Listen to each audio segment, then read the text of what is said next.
Welcome to the Independent Variable, Episode 1 with Silvie. And I'm Diddy. And today we're going to be talking about an old article for our first episode called Some Evidence for Heightened Sexual Attraction Under Conditions of High Anxiety. Now, what we do with this series of podcasts is we dive down deep into the articles. We help you understand the content from the first word to the reference page. And before we dive into this article, we're going to give you some tools so that you can know and understand and look at these articles on your own. So, with that said, let's jump into the research resources that we can offer you. So, chances are you're not a student or a professor and you don't have access to a lot of these things. What you can do is you can still look for many of these articles by using first Google Scholar, which works exactly like a Google search. But the search engine is focused on research articles. So you simply type in the name of the article that you wish to look for and you click the search button. Now, sometimes you're going to find that the article is free and available and sometimes not, but this is an easier way to look for it than your basic Google search. You can also look at case law, and you still have to look and research well based on some specific wording so that you don't get any and everything that deals with evidence for. So we'll discuss that in a Exactly. later detail. Yeah. But this is free and available for everyone. You don't have to be a student. The next thing that we want to talk about, some of the resources that you can access, are going to be your local library. Now, in addition to getting books from the library, those local libraries have access to specific search engines that look at research articles. And you can access that even through their own webpage. Finally, I just want to throw out there, if you have a local public university or community college next to you, chances are you can still visit their library even though you're not a student or faculty, and you can use their computers, which are linked to all of their research articles, and you can save yourself a PDF file and email it to yourself. So those are some of the ways that you can have the tools you need to do the research. I want to turn this over to Diddy, who's going to give us some more information about the statistical knowledge you'll need to know for today's article. Yes, yeah. And before moving forward, I just wanted to provide a little context, Sylvie, because I was the one that picked out this Mhm. article. So I know most listeners aren't going to come into this thinking, yeah, this is the exact article I was hoping that I could hear somebody break down. You know, it's from the 70s. It's not really on any hot button topics or anything like that, but I specifically chose it for episode 1 because it is pretty easy to understand. The writing is very accessible to someone who has not read a bunch of research previously. There's not too much stuff going on statistics wise and math wise. So I think that's we can set people up pretty well to understand that. And there are some interesting nuances about this article that I think lead to really fun discussion that we may not have with other articles, if that makes sense. So just Mhm. want to provide that context and hopefully the listeners can understand that and then learn what to expect through the course of this podcast here. So, without further ado, let's talk about some stats stuff. So, I'm coming into this with an assumption that our listeners don't know a whole lot about statistics.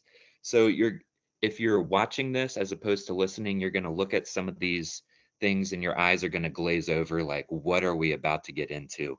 But I'm telling you, it's a bit easier than it initially looks on looking at these things. It's just math jargon, and we'll explain that to you. So the first point here is hypothesis testing. And if we go back a second to this entire list, all of the subsequent things exist within the idea of hypothesis testing. Hypothesis testing is kind of like the conceptual framework of sort of like conducting research. Hypothesis testing is just the general framework that a researcher goes through just to help formalize things a little bit, if that makes sense. So specifically, we can say hypothesis testing is a formal approach to determining whether a data trend that you have in your data that you've collected reflects a hypothesized relationship in the greater population, or is it just due to chance? And so one of the reasons here that we say hypothesized relationship in the population, that's a bit of jargon, but it's very specific. And essentially what you can understand is that whenever we're doing research, you can't measure everybody, right? If we're doing some kind of behavioral study on like basketball players or something like that, you can't. It's unfeasible, to measure and to get every single basketball player or every person who has ever played basketball, right? I think we can agree that. So essentially, what you end up doing is you draw a sample, and hypothesis testing is essentially the framework in which you can say, okay, from this sample, am I able to make assumptions about the population from what I see in my data? That's essentially what's happening there, right? We're taking a little bit of data and we're hoping that that can be that can apply back to the population. So step one of hypothesis testing, we're developing our hypotheses. Step two, you actually collect your data, you conduct your research. Step three, we analyze our data using a statistical analysis, some kind of specific test, and we get what's called a test statistic. So I'll explain more about that when we talk about some specific tests that we'll see in the paper. And then based on the results of your test, based on that test statistic, you're going to make a decision about whether or not the trend that you see in your data is reflected in the population. So related very specifically to the test statistic is what's called the p-value. And the p-value is what helps us make that final decision on our data. And so very specifically, and again, I keep saying specifically, but these have very specific definitions, and it impacts how we interpret the tests, and we want to make sure that anytime we're looking at test results, we're interpreting them correctly, right? Because we don't want to make wild we don't want to take away like, this is definitely happening and it's going to happen tomorrow, like we don't want to go to wild extremes here, right? But so we want to kind of temper ourselves and remember what the exact definition of some of these things are, because it definitely impacts our interpretations, right? So the p-value is the probability of obtaining the test result that you got, or one more extreme, given that the null hypothesis is true. So there's a little bit of jargon there. We'll explain that in a second. So statistical significance is determined by a sufficiently improbable test result. So the p-value is a probability. So for example, a value of 0.10, if we transfer that to percentages, multiply that by 100, that's 10%. So it could be that in your specific scenario, 10% is sufficiently improbable. That's usually something you set ahead of time, and that's what's called the alpha level. So when you're determining statistical significance, the easy definition of alpha level is down here. If our p-value is less than or equal to the alpha level, the test result is determined to be statistically significant.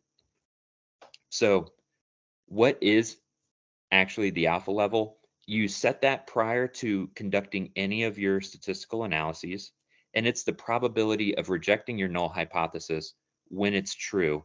So in other words, this is essentially your risk tolerance. And when we're talking about these hypotheses, let's actually get into that a little bit. So I have a little drawing pad here. Um, so anytime you're going into a statistical test, you end up developing two hypotheses. One, we just heard the name of, the null hypothesis, or H0, how it's actually written out. Sylvie, can you give us a fun little research question that we can just kind of develop some test hypotheses on? Yeah, absolutely. So let's say I go to that basketball park and I'm noticing that there are players wearing red shirts and there are players wearing blue shirts. And I begin to think, hey, people with the red shirts are jumping a little bit higher. So I start to formulate in my mind a hypothesis that red must jump higher than blue. So how would we Okay. format that for a null hypothesis? Okay. So your specific hypothesis is that the red shirt players, or the players wearing red shirts, are jumping Hmm. higher than blue shirts. That's right. So the null hypothesis, we can just literally think of synonyms for null: null, nothing, nada, no effect. The null hypothesis is basically that nothing is going on. So in the case of the red shirts versus blue shirts, we would say the average jump height of uh,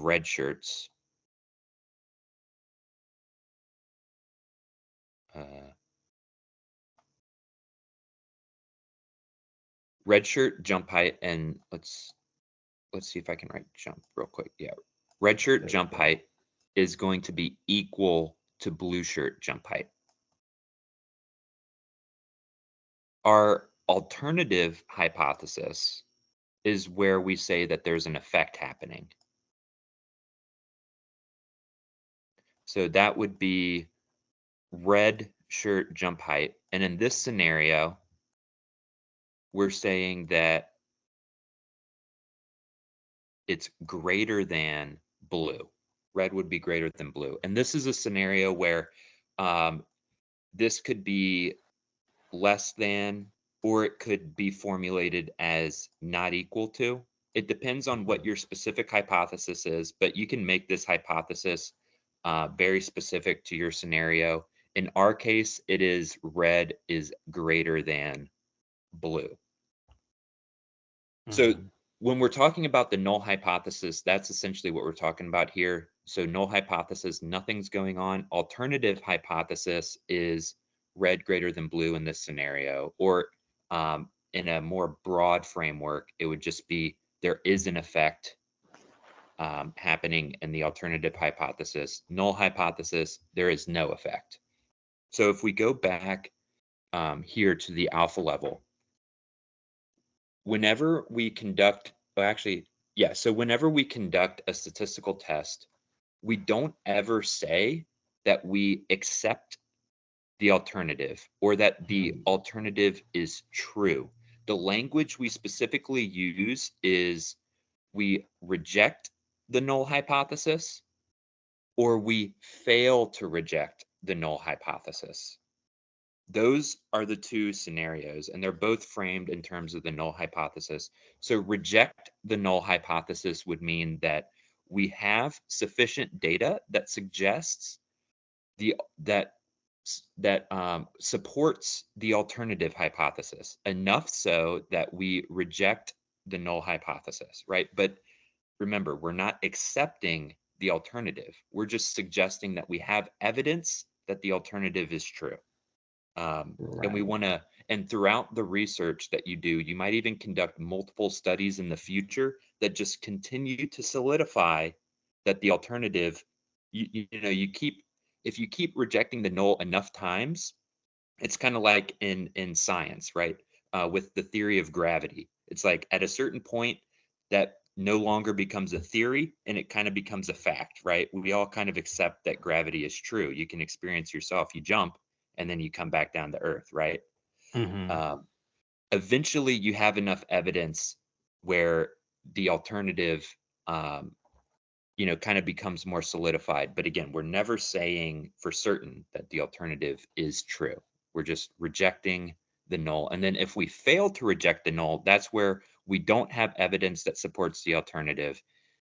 We fail to reject the null hypothesis. And again, that's not necessarily saying that the null is true, right? There could be a difference. We just failed to get that difference.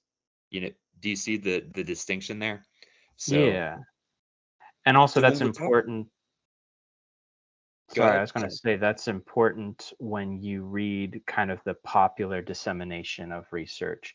If you're Yes. reading USA Today and they're saying, oh, this research came out and they proved that this happened, often they're skipping that step. They're kind of saying, yeah, the alternative hypothesis is true when the research actually is shaped to determine whether they can confidently reject or fail to reject the null hypothesis. So there's specific ways in which they do the research and word it.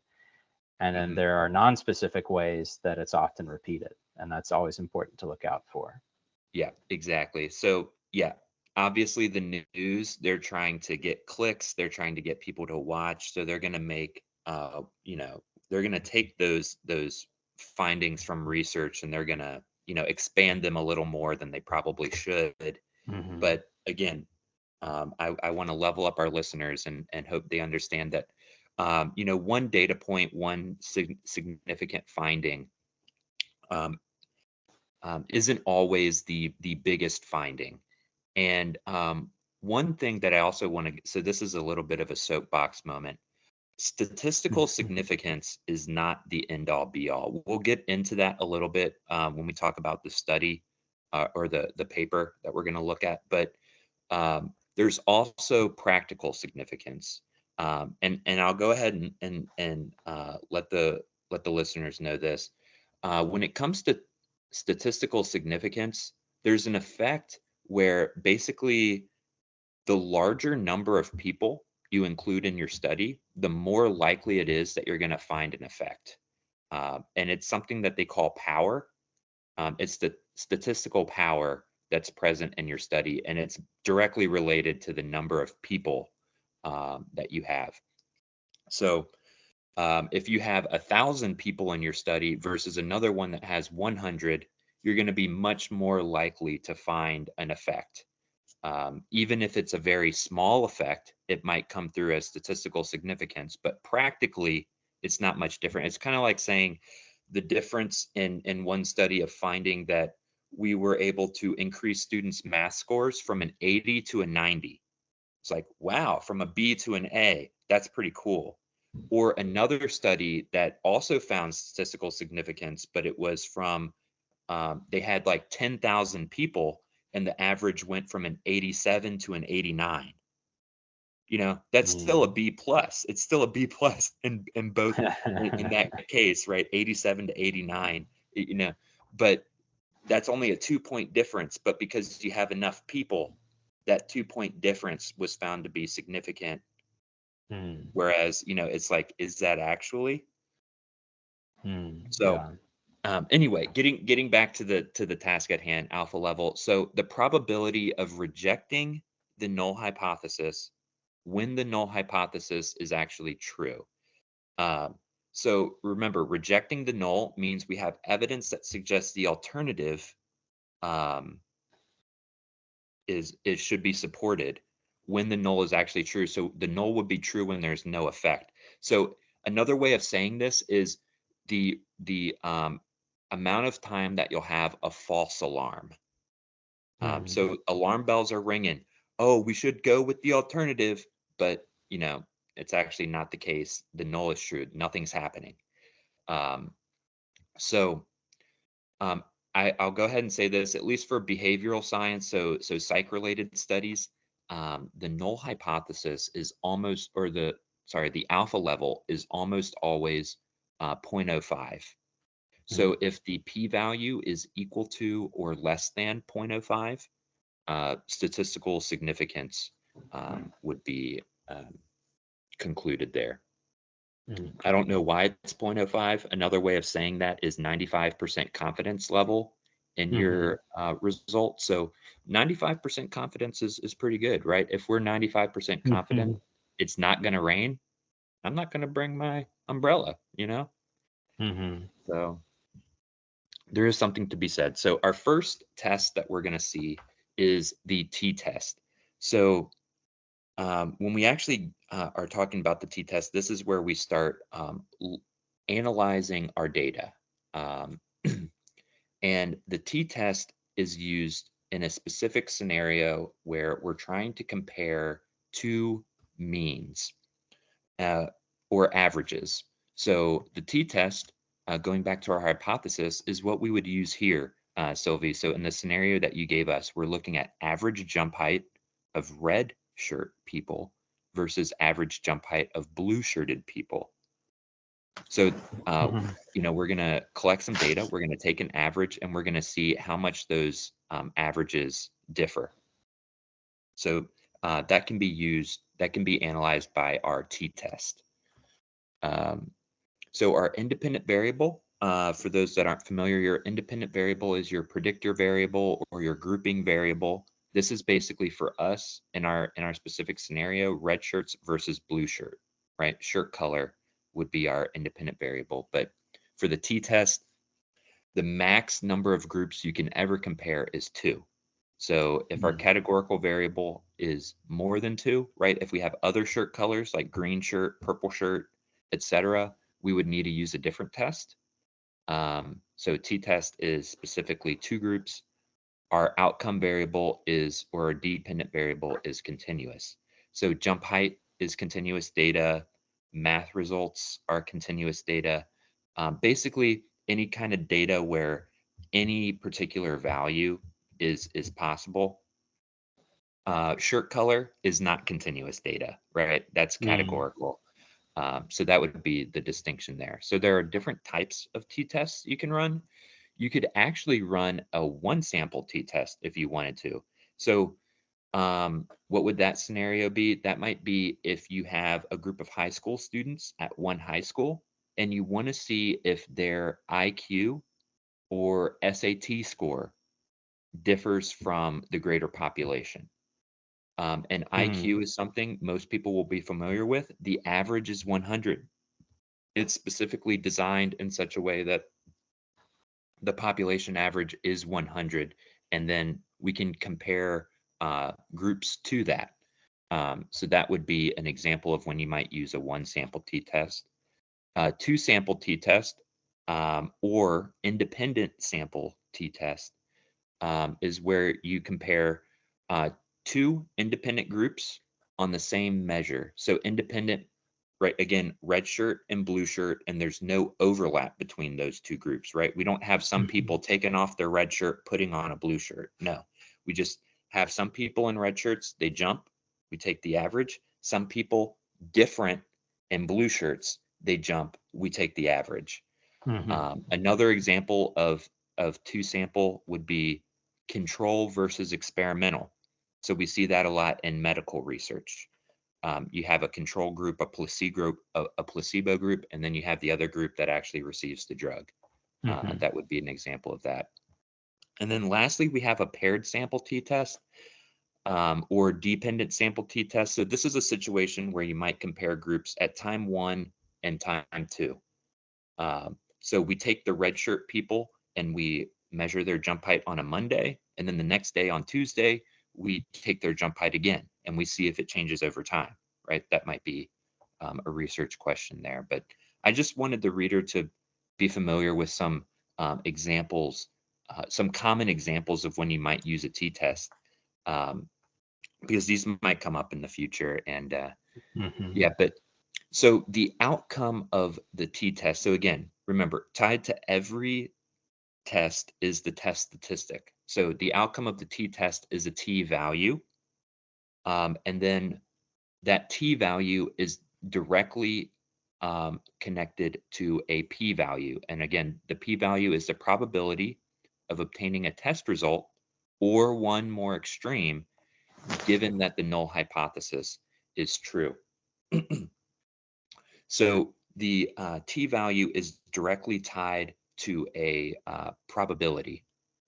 And so some people way smarter than I am have been able to determine the specific instances of where um, like specific t values are tied to specific probabilities or specific probabilities of that t value occurring.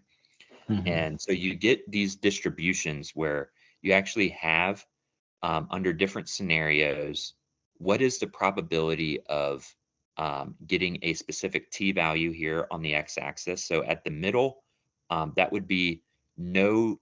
So if we're talking about a two sample t-test and we're comparing red shirt versus blue shirt, a t-value of 0 would basically indicate that there's no mean difference between the groups. And then a positive would mean that there is a positive difference or a negative difference, and that's just what group you put first in the math. The negative isn't necessarily super meaningful when it comes to the t-test. You can easily make it negative or positive depending on which mean you put first. That's all that's indicating there. But these DF stands for degrees of freedom. And I won't get too much into it, but basically degrees of freedom represents how much information you have. And the more information, the better. And so under these different scenarios, depending on how large your sample size is, basically, that's kind of what this represents. The more people you have in your study, the more degrees of freedom you have. Under these different scenarios, what is the distribution of t values? And so remember, I indicated that in behavioral science, our alpha level, our decision factor for whether we have statistical significance is almost always 0.05. So if we go back to this distribution, over here we have probabilities. If we take this 0.05 and go over, we can find that, somewhere between 2 and 3, or it depends on the degrees of freedom you have. So it'll change, right, depending on how much information you have. Your alpha level might be somewhere around here. So we could actually say, instead of specifically for the t-test, instead of an alpha level of 0.05, we could actually tie that to a specific t value. And we could say, if we get a t value that's greater than 2, we know that we can reject the null hypothesis, right? We know that we've achieved statistical significance. So that's kind of the usefulness here. And so,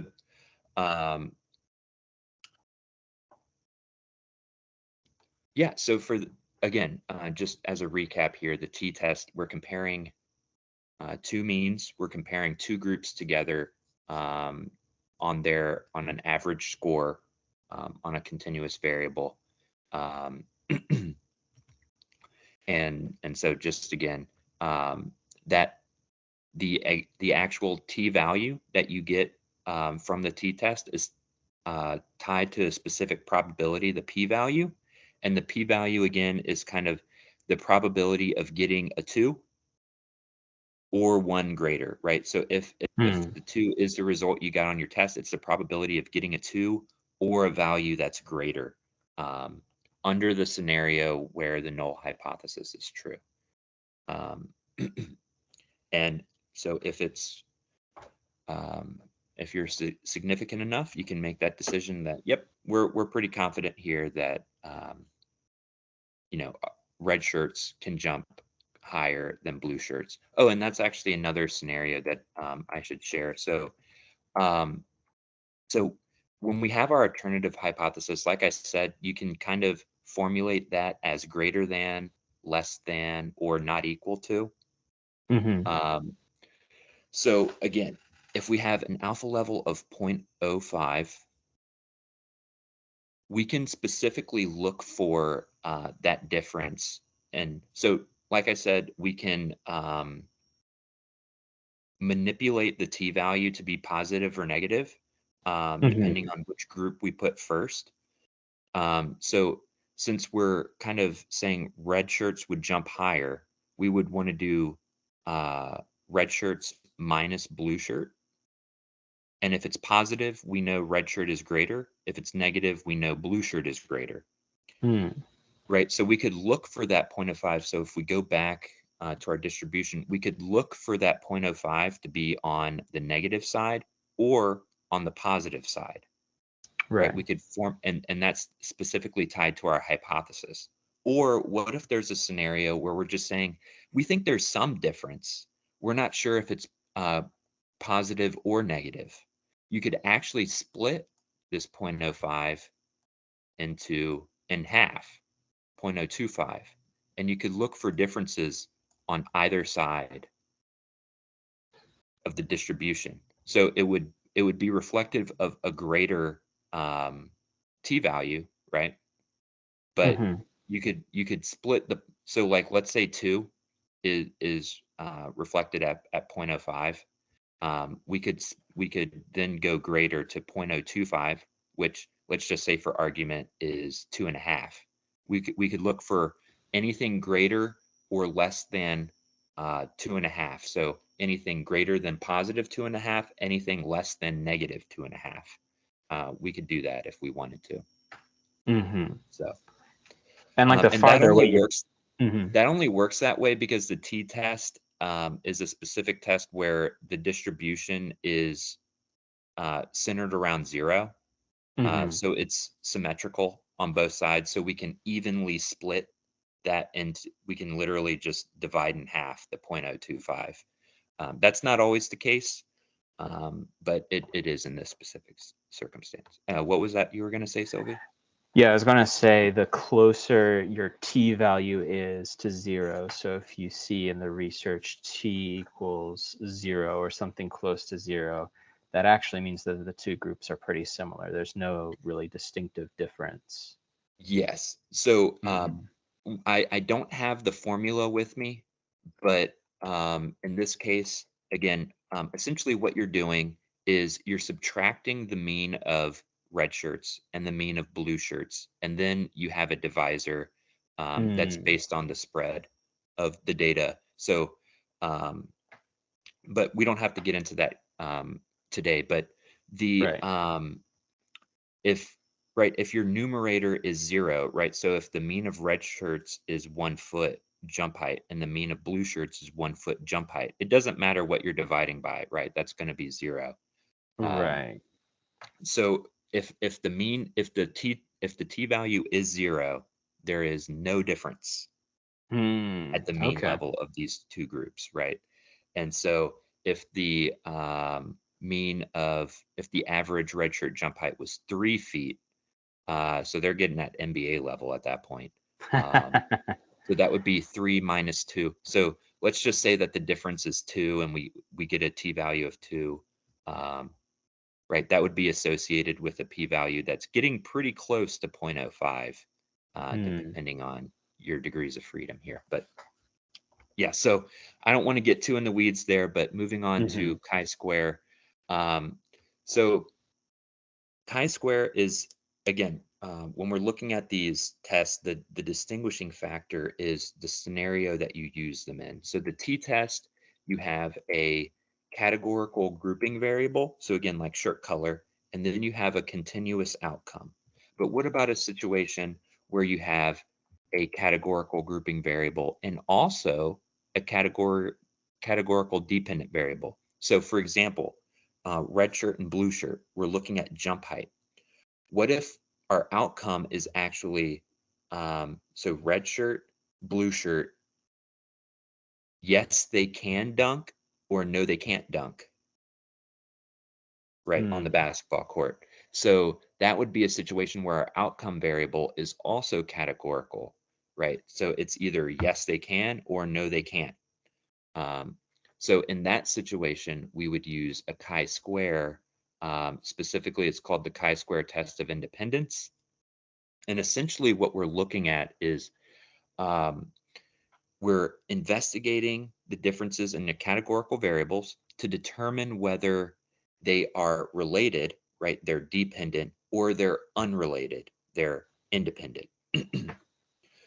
So if in this specific scenario, if your variables are related, there's essentially not going to be much difference between the two groups. So red shirt and blue shirt, if you were to plot, take all of them together and measure can dunk, not dunk, and both groups have the same, like let's say there's 10 people in each group, and there's Mm-hmm. 5 in each group that can dunk and 5 that can't dunk. Mm-hmm. Those you would find that there's not much going on, right? These uh, red shirt versus blue shirt, they are dependent. They're not independent. I know we're getting kind of in the weeds a little bit on the scenario, but basically, the more separation you have between your groups, um, the more likely you'll find something, the result to be independent, essentially. Mm-hmm. Uh-huh. So that's what's going on there. So um, specifically, what you're doing though is what the chi-square does is it takes observed data and it compares it to expected data, and the expected data is developed under the assumption that there's no relationship between your variables. Mm-hmm. Um, so by comparing your observations and comparing that to the expectation, um, you find out whether there is independence or not, with your data.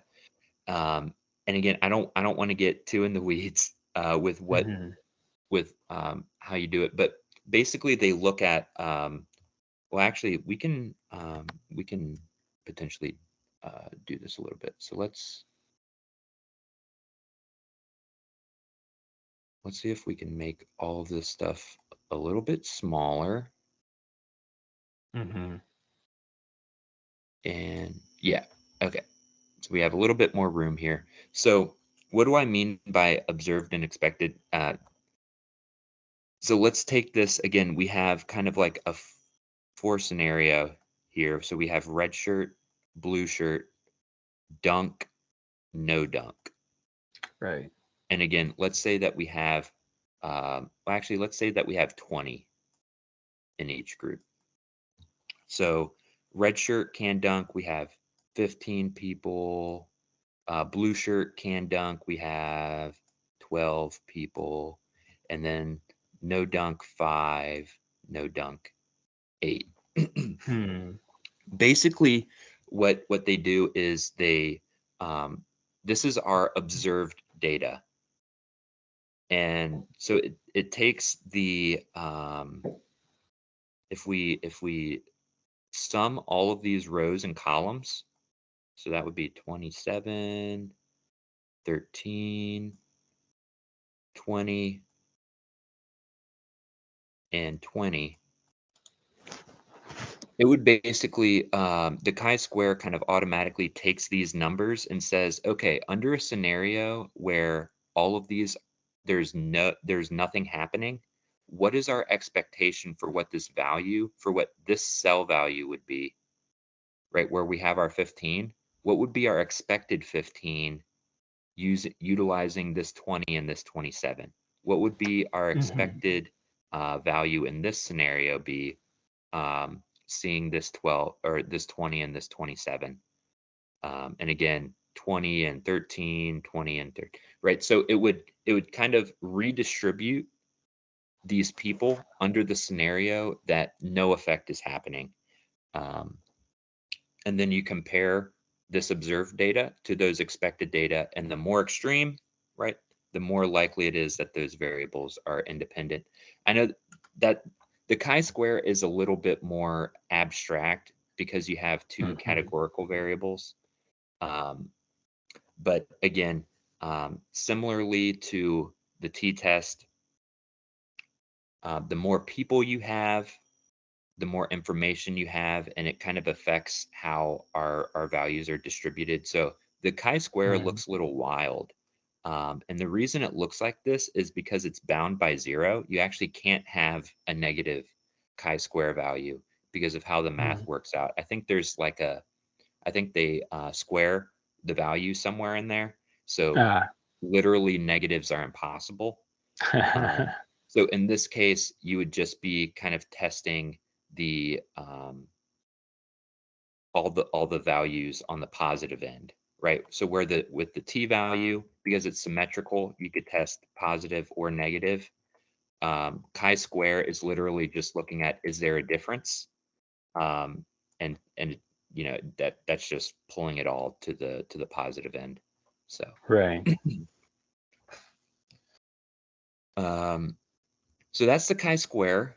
And then the last test that we'll see is the ANOVA, the analysis of variance. So it's similar to the t-test, but it can be used in more situations because we can actually compare 3 or more groups if we wanted to. You could actually use it for 2 groups as well.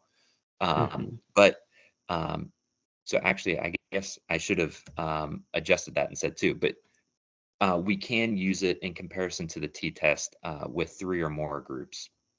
And it's the same scenario where we have some kind of categorical predictor variable, categorical grouping variable, and a continuous outcome variable of interest.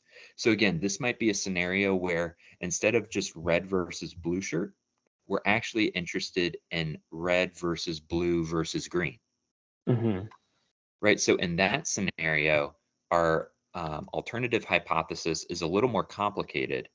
Essentially, what we would be looking at is the alternative would be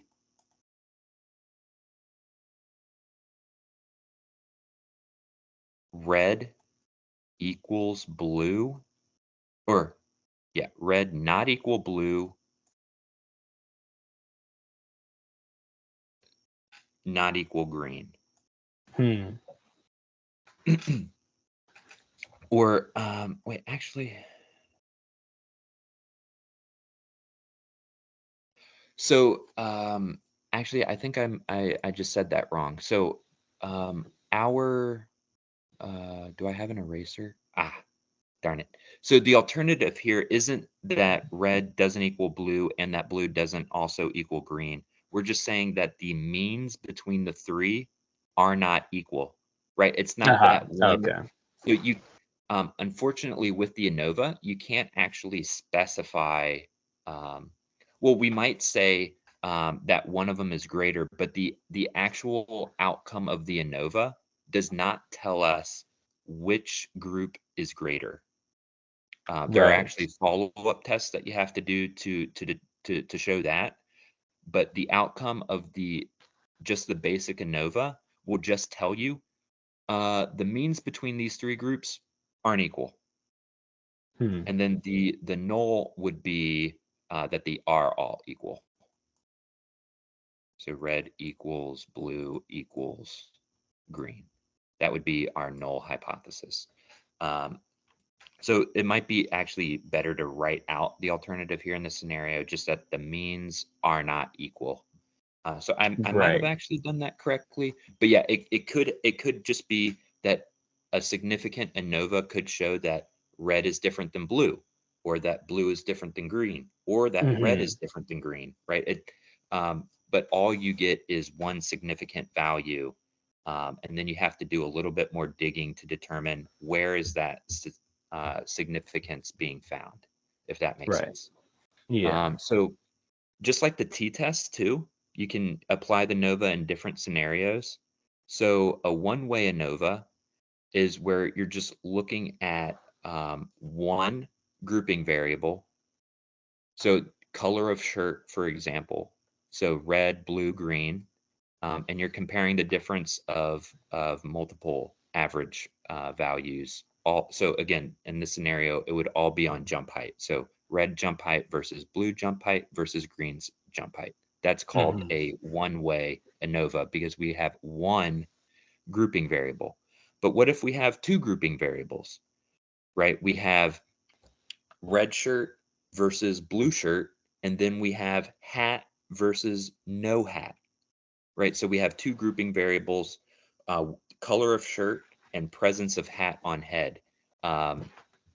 And that would be a 2-way ANOVA. And again, we would be looking at one outcome variable of interest. But then we also have a multiple ANOVA,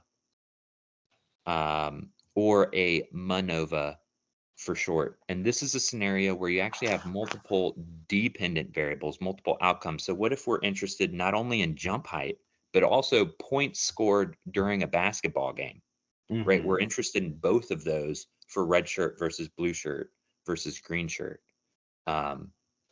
We could do that with a MANOVA. So just some different use cases for it. Similar to chi-square, again, we're looking at this distribution. It's working exactly the same as the others, where we have our test values down here on the x-axis, and then you can find the p-value, and it differs by degrees of freedom. Is what's separating these various probability curves. But the interesting thing about the ANOVA is that there are two different degrees of freedoms instead of just one. So if we go back to chi-square, our degrees of freedom is just one value. If we go back to our t-test, our degrees of freedom is just one value. So the ANOVA looks at two different degrees of freedom.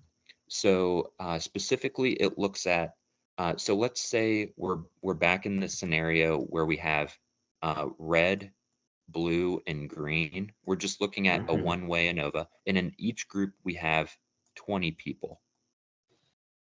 So total in our study, we have 60 people, and we have three categories of grouping people. So what the ANOVA does is it makes comparisons between these groups. So our first degrees of freedom is number of groups minus 1. So that's just 2. And then our second degrees of freedom is total number of people minus the number of groups. So that would be 57. And that would be our two values that we see on that F distribution, right? So our degrees of freedom between groups, degrees of freedom within groups. So that is dependent on the number of people in your data and the number of grouping categories that you have. And if we add these up, you know if you did it right, if your total degrees of freedom is your sample size minus 1. Okay. So if we just take 60 minus 1, total is 59. 2 plus 57 is 59. Yay, we did the math right. So that's degrees of freedom for the ANOVA. And again, the degrees of freedom, and we'll see when we start interpreting values in the actual study, it's very important to report these, right? Because as we can see, the degrees of freedom for the F distribution, for the chi-square, and even for the t-test to a certain extent, the probabilities associated with these can differ wildly depending on the degrees of freedom. So it's very important when you're reporting data that you see the degrees of freedom, and that's basically just what it represents. Again, loosely, you could say that the degrees of freedom means the amount of information that you have in your study, and the more people you have, the more information you have, the more degrees of freedom you have. That's kind of the long and short of it. So I think we're with that, we're ready to dive into the article, unless you have any more questions, Silvie, before we get underway. Let's do it. We'll be sure to reference these as we're going over the paper. So if things were confusing now, you'll see it in action, and hopefully it'll make a little bit more sense as we dig into the article. Exactly. Yeah. So let's go to the article. So before I read this, just a quick review of what the article looks like. Generally, when you look at a research paper, you're going to have an abstract that's like a summary of everything that's in the article. It's usually at the top or in a small separate place above the research paper. You have an introduction, that gives the general overview of what's being studied and kind of the field that it's studied in. You have the methods. How do they set up their experiment? You have the results. What happened in the experiment? And then you have usually the analysis or the discussion. And then you have a conclusion that summarizes it nicely. And then you have a reference page that tells you, here are all the sources that we looked at when we did the research paper. And Diddy, you actually have a great analogy for kind of a picture of what the research paper is like in terms of like how narrow or wide the topic is. Yeah, exactly. So you can kind of picture a research article like an hourglass where you start wide, you get narrow, and then you widen back out. So the introduction serves as kind of like a catch-all, like you start with the broad, here's all the information in this area of research, and we narrow down to the specific research question at hand in this study, and then you go through the methods and the results for your specific study. And then our conclusion, our discussion broadens back out. What does this study mean for the greater body of research in this area? So you kind of start wide, you narrow in, and then you widen back out. Yeah. So I'm going to read the abstract that's at the top here, and then we're going to start diving into the article itself. So the name of the article, Some Evidence for Heightened Sexual Attraction Under Conditions of High Anxiety, Donald G. Dutton and Arthur P. Aaron. Male passerby were contacted either on a fear-arousing suspension bridge or a non-fear-arousing bridge by an attractive female interviewer who asked them to fill out questionnaires containing thematic apperception test pictures. Sexual content of stories written by subjects on the fear-arousing bridge and tendency of these subjects to attempt post-experimental contact with the interviewer were both significantly greater. No significant difference between bridges were obtained on either measure for subjects contacted by a male interviewer. A third study manipulated anticipated shock to male subjects and an attractive female confederate independently. Anticipation of own shock, but not anticipation of shock to confederate, increased sexual imagery, scores on the thematic apperception test, and attraction to the confederate. Some theoretical implications of these findings are discussed. Now, before we get into the introduction, Diddy, you actually did some research to see I what did. some of these things were. So we're going to share Yes. that so you have an image in your mind. Yeah, exactly. So the first one that I wanted to hit was this thematic apperception test. Our listeners may not be familiar with that, but essentially what the researchers do is they show the individuals in the study an image, kind of like a vague, non-specific image, and they ask those people to write a little backstory for the image that they see. So I found the actual item that they use in this study. So it's an image of a young woman um, exiting a room with her head in her hand. So you can see there's not really any specific details provided, right? It's a very simple image. Um, and they ask the individuals in the study to kind of come up with a story for the woman depicted in this image. And then specifically what they said there is that they then grade those responses on how much sexual imagery the individuals included Mm-hmm. in their stories. And we'll get more specifics on that later. And then they also talked about the bridges. So they talked about a experimental bridge that would induce more arousal. And so specifically, that is the Capilano River Suspension Bridge. So I know this image isn't very clear, but you can see it is actually, I think, quite a rousing bridge. I think we could both agree on that, right? I think the data was saying it's like some 200 feet above the river below. So quite a spectacular bridge. And then the control bridge, best as I could tell, is called the Pipeline Bridge, and it's located in a park just north of the Capilano River Suspension Bridge. So it's on the same river. just further up north, in an area where, you know, you don't have canyons on either side of the river. So obviously this bridge not as likely to sway, solid wood underneath. So much less arousing.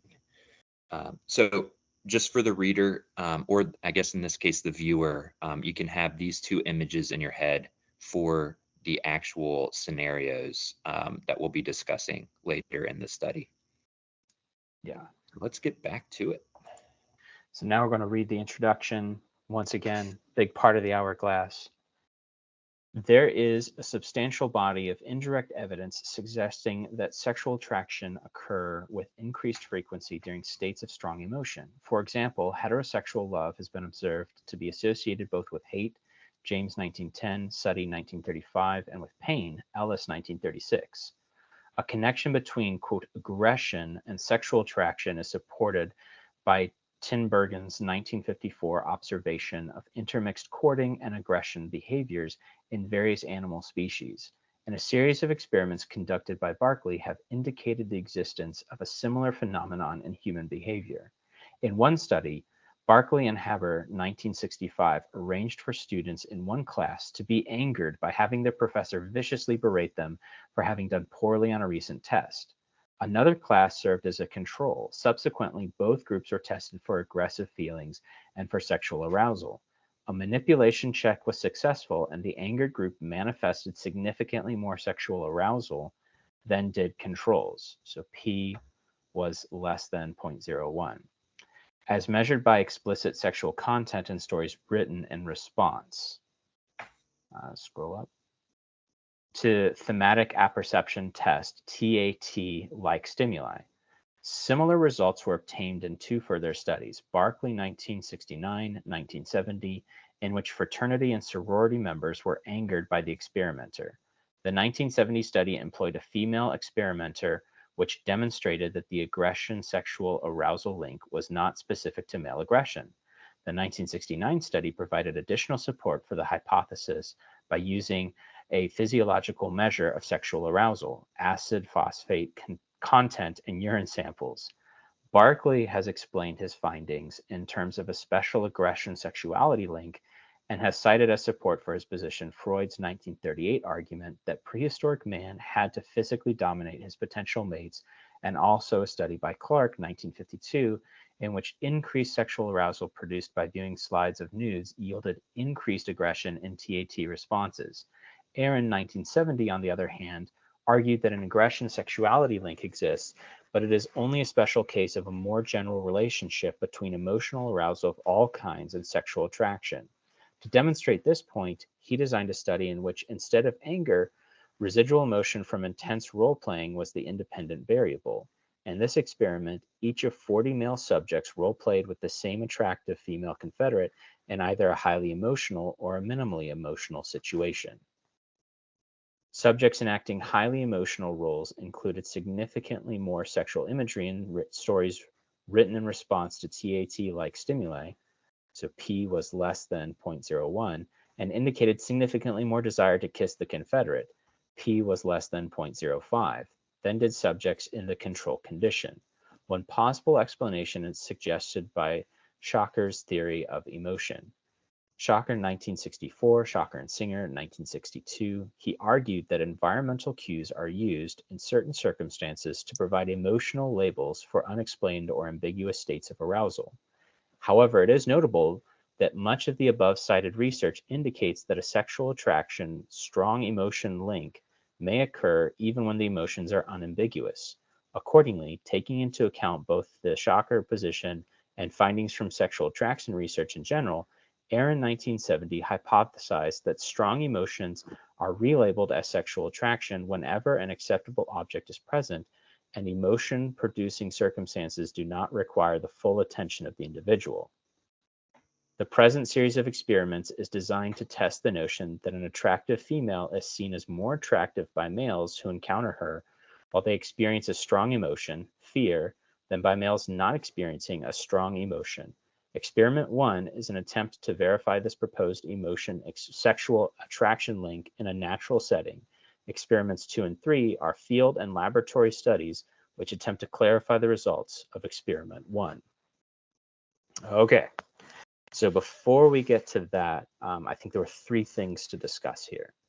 The Okay. first is just when we say a name and a date, that's the author's way of referencing there was another study or there's something else that we were looking at.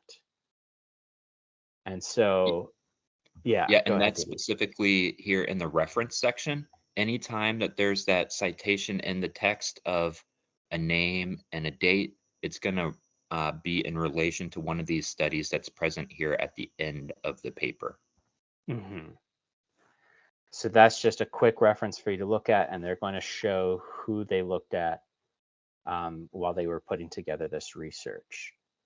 The second thing to keep in mind is that towards the end, you get to that null hypothesis, alternative hypothesis that Didy was talking about, where they say, here's what we think we're going to observe, and they set up that experiment. Yeah, so let's actually draw that out for a second. Mm-hmm. So let's get all this. We don't need it anymore. Get out of here. Okay. So specifically, they were saying, let's look at how they say it.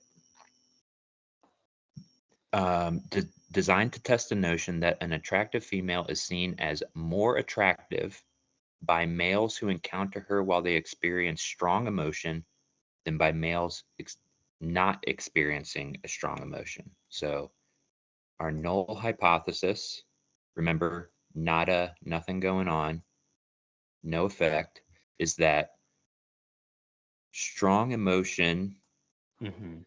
attraction is equal to, I guess they said not strong emotion. So Yeah. not strong emotion attraction. So again, this is it's actually, we're looking at attraction. I'll kind of put that underneath.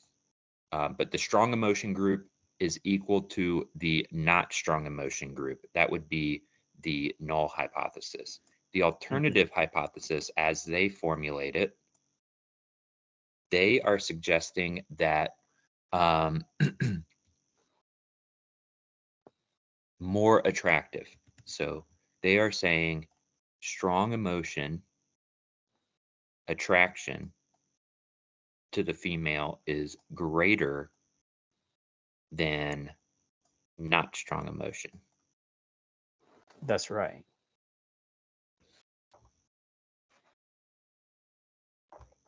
And then just a quick note here for the third point. This is not necessarily the norm. Usually there's one experiment, but in this case, there are actually 3 experiments that the authors run. So you're going to encounter different things in terms of methodology and results in the papers that you look at. But for the purpose of this one, there are 3 distinct experiments that they're going to run, but they're all related to the same topic of that strong emotional reaction and what that has to say about their sexual attraction to the attractive female. Exactly. And then we also encountered some reporting of the results of some of those prior studies as well. So specifically what we saw were p-values. So again, they weren't telling us what tests they were running. They weren't giving us very specific scenarios related to these p-values. Essentially what they were telling us quickly is that this effect that this other study found, it was statistically significant, because remember, our decision factor for p-values is whether the alpha level is less than or equal to 0.05. So here's a scenario where, as I said, with behavioral science or psychology studies in general, if the alpha level is not reported, we can assume that it's going to be 0.05. And that goes for any other areas of study as well. If it's not reported, it's likely going to be 0.05, and they'll only report it if it's different. And why might it be different? In the medical field, you might want to find, and that's kind of the difference between like taking an over the counter medication. something that a lot of people are going to take, you might want the alpha level to be 0.01. Like you might Right. want it to be like, we have to be like virtually 100% certain that this drug is going to work Hmm. before we sell it this broadly. Or something like an experimental cancer procedure. That might be something that you would set lower. You might set that as 0.6, right? So then you would say we're 60% certain that this is going to work for cancer patients, right? Because for a cancer patient who might only have 1 year to live, they might be Right. willing to take a higher chance of something than 95% certain, right? They might be willing to accept more risk on a procedure. So that might be a scenario why you might change the alpha level, and unless it's reported, it's going to be 0.05. So Hmm. that's what we see here. They're just telling us, yep, it was less than 0.01, so definitely less than 0.05. This was less than 0.05, so significant. And the same with the prior reportings of the p-value. Hmm.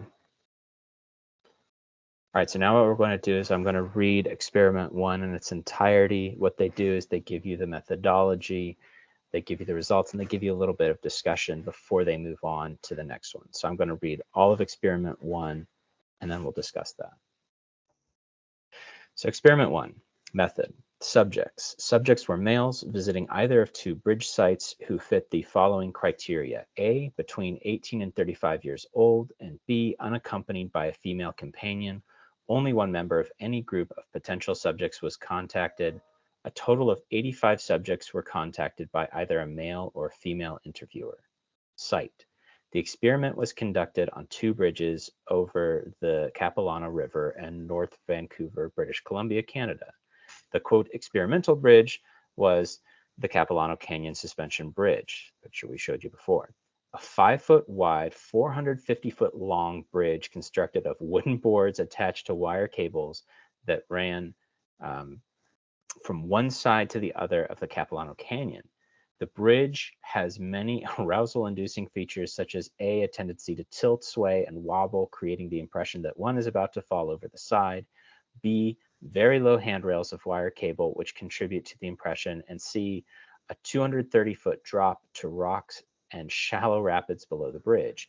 The quote control bridge was a solid wood bridge further upriver, constructed of heavy cedar. This bridge was wider and firmer than the experimental bridge, was only 10 feet above a small, shallow rivulet, which ran into the main river, had high handrails, and did not tilt or sway. Procedure. As subjects crossed either the control or experimental bridge, they were approached by the interviewer. Female interviewer. The interviewer explained that she was doing a project for her psychology class on the effects of exposure to scenic attractions on creative expression. She then asked potential subjects if they would fill out a short questionnaire. The questionnaire contained 6 filler items such as age, education, prior visit to bridge, etc. on the first page. On the second page, subjects were instructed to write a brief dramatic story based upon a picture of a young woman covering her face with one hand and reaching with the other. The instructions in the picture, TAT item 3GF, so we showed you that before, employed were adapted from Murray's 1943 Thematic Apperception Test Manual. A similar measure of sexual arousal has been employed in the Barkley studies 1969, 1970, Barkley and Haber 1965, and in other sex-related experiments. Aaron 1970, Clark 1952, Lehman and Epstein 1961. The particular TAT item used in the present study was selected for its lack of obvious sexual content, since projective measures of sexual arousal based on explicit sexual stimuli tend to be highly sensitive to individual differences due to sexual defensiveness. Clark and Sensabar 1955, Eisler 1968, Lehman and Epstein 1961, Lubin 1960. If the subject agreed, the questionnaire was filled out on the bridge. Stories were later scored for manifest sexual content according to a slightly modified version of the procedure employed by Barkley and Haber in 1965. Scores ranged from 1, no sexual content, to 5, high sexual content, according to the most sexual reference in the story. Thus, for example, a story with any mention of sexual intercourse received 5 points, but if the most sexual reference was girlfriend, it received a score of 2, kiss counted 3, and lover 4. On completion of the questionnaire, the interviewer thanked the subject and offered to explain the experiment in more detail when she had more time. At this point, the interviewer tore the corner off of a sheet of paper, wrote down her name and phone number, and invited each subject to call if he wanted to talk further. Experimental subjects were told that the interviewer's name was Gloria and control subjects Donna, so they could easily be classified when they called. On the assumption that curiosity about the experiment should be equal between control and experimental groups, it was felt that differential calling rates might reflect differential attraction to the interviewer. Male interviewer. The procedure with the male interviewer was identical to the above. Subjects were again supplied with 2 fictitious names so that if they phoned the interviewer, they could be classified into control or experimental groups. Results. Check on arousal manipulation. Probably the most compelling evidence for arousal on the experimental bridge is to observe people crossing the bridge. 40% of subjects observed crossing the bridge walked very slowly and carefully, clasping onto the handrails before taking each step. A questionnaire was administered to 30 males who fit the same criteria as the experimental subjects. 15 males on the experimental bridge were asked, how fearful do you think the average person would be when he crossed this bridge? The mean rating was 79 on a 100-point scale, where 100 was equal to extremely fearful. 15 males on the control bridge gave a mean rating of 18 on the same scale. T equals 9.7. DF equals 28, P is less than 0.001, two-tailed.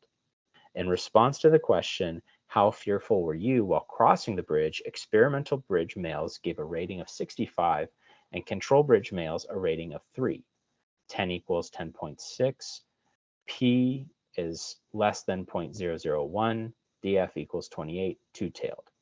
Hence, it can be concluded that most people are quite anxious on the experimental bridge, but not on the control bridge. To prevent suspicion, no checks on the arousal of experimental subjects could be made.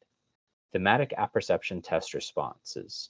Female interviewer. On the experimental bridge, 23 of 33 males who were approached by the female interviewer agreed to fill in the questionnaire. On the control bridge, 22 of 33 agreed. Of the 45 questionnaires completed, 7 were usable or were unusable, either because they were incomplete or written in a foreign language. The remaining 38 questionnaires, 20 experimental and 18 control, had their TAT stories scored for sexual imagery by 2 scorers who were experienced with TAT scoring. Although both were familiar with the experimental hypothesis, questionnaires had been coded so they were blind as to whether any given questionnaire was written by a control or experimental subject. The inter-rater reliability was positive 0.87. Subjects in the experimental group obtained a mean sexual imagery score of 2.47, and those in the control group a score of 1.41. So T equals 3.19, P is less than 0.01, DF equals 36, two-tailed. Thus, the experimental hypothesis were verified by the imagery data. Male interviewer, 23 out of 51 subjects who were approached on the experimental bridge agreed to fill in the questionnaire. On the control bridge, 22 out of 42 agreed. 5 of these questionnaires were usable or were unusable, leaving 20 usable in both experimental and control groups. These were rated as above. Subjects in the experimental group obtained a mean sexual imagery score of 0.8, and those in the control group 0.61. T equals 0.36 NS. Hence, the pattern of results obtained by the female interviewer was not reproduced by the male interviewer. Behavioral data. Female interviewer. In the experimental group, 18 of the 23 subjects who agreed to the interview accepted the interviewer's phone number. In the control group, 16 out of 22 accepted. See Table 1. A second measure of sexual attraction was the number of subjects who called the interviewer. In the experimental group, 9 out of 18 called. In the control group, 2 out of 16 called. X to the second equals 5.7. P is less than 0.02.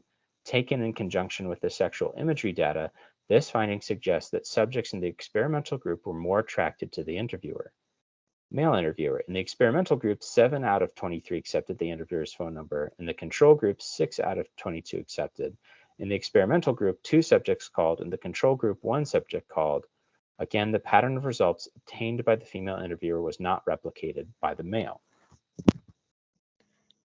And here's the table as well that you can look at.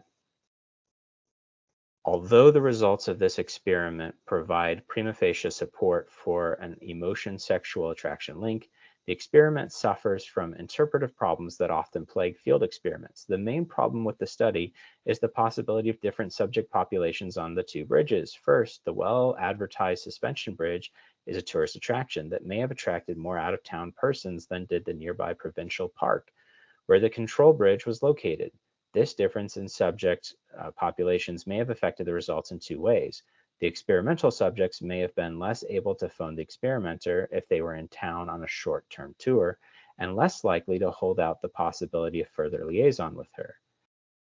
If this were the case, the resulting difference due to subject differences would have operated against the main hypothesis. Also, this difference in subject populations could not affect the sexual imagery scores unless one assumed the experimental bridge subjects to be more sexually deprived than controls. The results using the male interviewer yielded no significant differences in sexual imagery between experimental and control subjects. However, the possibility still exists that sexual deprivation could have interacted with the presence of the attractive female experimenter to produce the sexual imagery results obtained in this experiment. Second, differences could exist between experimental and control populations with respect to personality variables. The experimental population might be more predisposed to thrill seeking and therefore more willing to chance phoning a strange female to effect a liaison. Also, present knowledge of personality theory does not allow us to rule out the combination of thrill seeking and greater sexual imagery. Accordingly, a second experiment was carried out in an attempt to rule out any differential subject population explanations for the results of experiment 1. All right, Didy, walk us through some of the things that you noticed in this first experiment.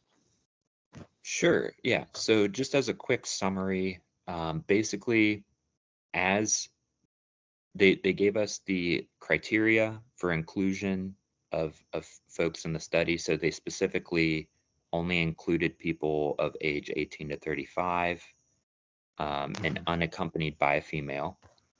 The two bridges, and then as they were crossing the bridge, they encountered a female or a male interviewer. They were asked an initial series of questions. How fearful is the bridge? And then we get to the information of note, right? They take the TAT test, so they see that image that I showed earlier, and they respond to it with some kind of story written out. And then later they collect data on whether an individual calls or not, right? So at each point along the way, we are seeing t-tests being run to kind of highlight the difference between each group, right? So here again, what is the criteria for the use of a t-test? It's comparison of at most two groups with a categorical predictor variable or grouping variable and a continuous outcome. So here they tell us, right, the response to the fear question. It's on a 100-point scale. That's a large enough scale that we can assume that that's continuous, even though you're not going to have 79.5. It's okay. It's basically continuous. Right. Smarter people than I have determined that, so you don't have to take my word on it. But then they run this t-test. So the two groups are the experimental bridge people and the control people, right? And then they find the mean difference that yes, 79, an average of 79 is way bigger than an average of 18, right? And then an average of 65 is way bigger than an average of 3. So if we actually look at the result here, like I kind of alluded to when I was talking, we have the specific t-value with these degrees of freedom. And then our p-value associated with a t-value is 0.001 or less than 0.001, and it's two-tailed. So this is the first thing I want to talk about because I very briefly mentioned this, but when we're looking at the distribution of t-values, you could look at either if it's two-tailed, essentially they're saying we're just looking for a difference, positive or negative, and we're splitting that 0.05 on either side. Or if we were just looking at greater than or less than, that would be a one-tailed test, and we would only be looking at a difference on one side of the distribution, right? Positive or negative. And so this is the first really interesting discussion point where, as we kind of grabbed from their hypothesis, they're saying that the results should be greater than, right? But we're seeing this two-tailed t-test being run. And so I would tend to disagree with the use of the two-tailed t-test here, because it could lead to results that are not hypothesized. And as I always say personally, a significant result is just as interesting as an insignificant result, right? Because if you hypothesize something to be greater than, and it ends up not being greater than, that's an interesting discussion point, right? The results did not go as you hypothesized. We can have some discussion about that. But in this case, they ran the two-tailed test. So that's not necessarily to say that this is a completely wrong assumption, because the interesting thing, and remember, this is only for t-test because it's a symmetrical distribution. This only applies to t-test. It doesn't apply to the chi-square or ANOVA, because you can't have results less than 0. So it's always a one-tailed test in effect. The interesting result of doing a two-tailed test is, like, let's say we were doing our one-tailed and it kind of correlated to a value of a t-value of 2. And then if we were to do a two-tailed, remember, you go a little bit further on the t-distribution on either side, and it's a value greater than 2, so maybe like 2.5. The interesting result of that is you could argue that the two-tailed test is a little bit more conservative, right? Because you have to get a greater value in order to find significance in either direction. But again, you're using a test that's not completely tied to your hypothesis. I would in general disagree with that. So I would say that's a tick against the researchers, in my opinion. So then another interesting thing, now that we're getting in more specifically into the results, if we go a little bit further, we have the t-tests of the thematic apperception test. And again, we're seeing two-tailed. And then here, for the male interviewer, the result is non-significant. So this is where I want to talk a little bit about the interpretation of the t-value. So again, here we see p less than 0.01. And then, for example, for the fear, we see p less than 0.001. Like I said, when I was kind of generally saying that, like, statistical significance isn't the end all be all, this is very related to interpretation. We're not saying that this result is more significant or a greater result than this one because the p-value was smaller, right? That's not the interpretation. The interpretation is just, for this set of data, what is the likelihood of getting an effect this size or smaller, given that the null hypothesis is true? And again, like I said, then this is very influenced by your sample size, right? So when you're directly comparing two different t-values, you can't really compare like one is a greater effect than the other. We're just, we're just isolating this one effect and we're seeing if it's significant. That's essentially what we're doing there.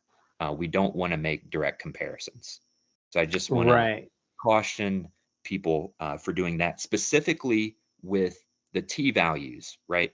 If we have so for example, right, we see that this t-value is specifically tied to these two means, 2.47, 1.41. that's where like we could kind of compare descriptively, like what does this mean represent? What does this mean represent? Right? And what's the difference there? That's when you can start making comparisons in effects, not just on the test statistic. So, Yeah. Sylvie, I And believe if, you were about to say something. yeah, I was going to say if I could throw out an analogy to help with that distinction between a t value and a p value. In the era of COVID, when a bunch of us were taking COVID tests, there was kind of the chances of getting a false positive, and then Hmm. there was the actual test itself.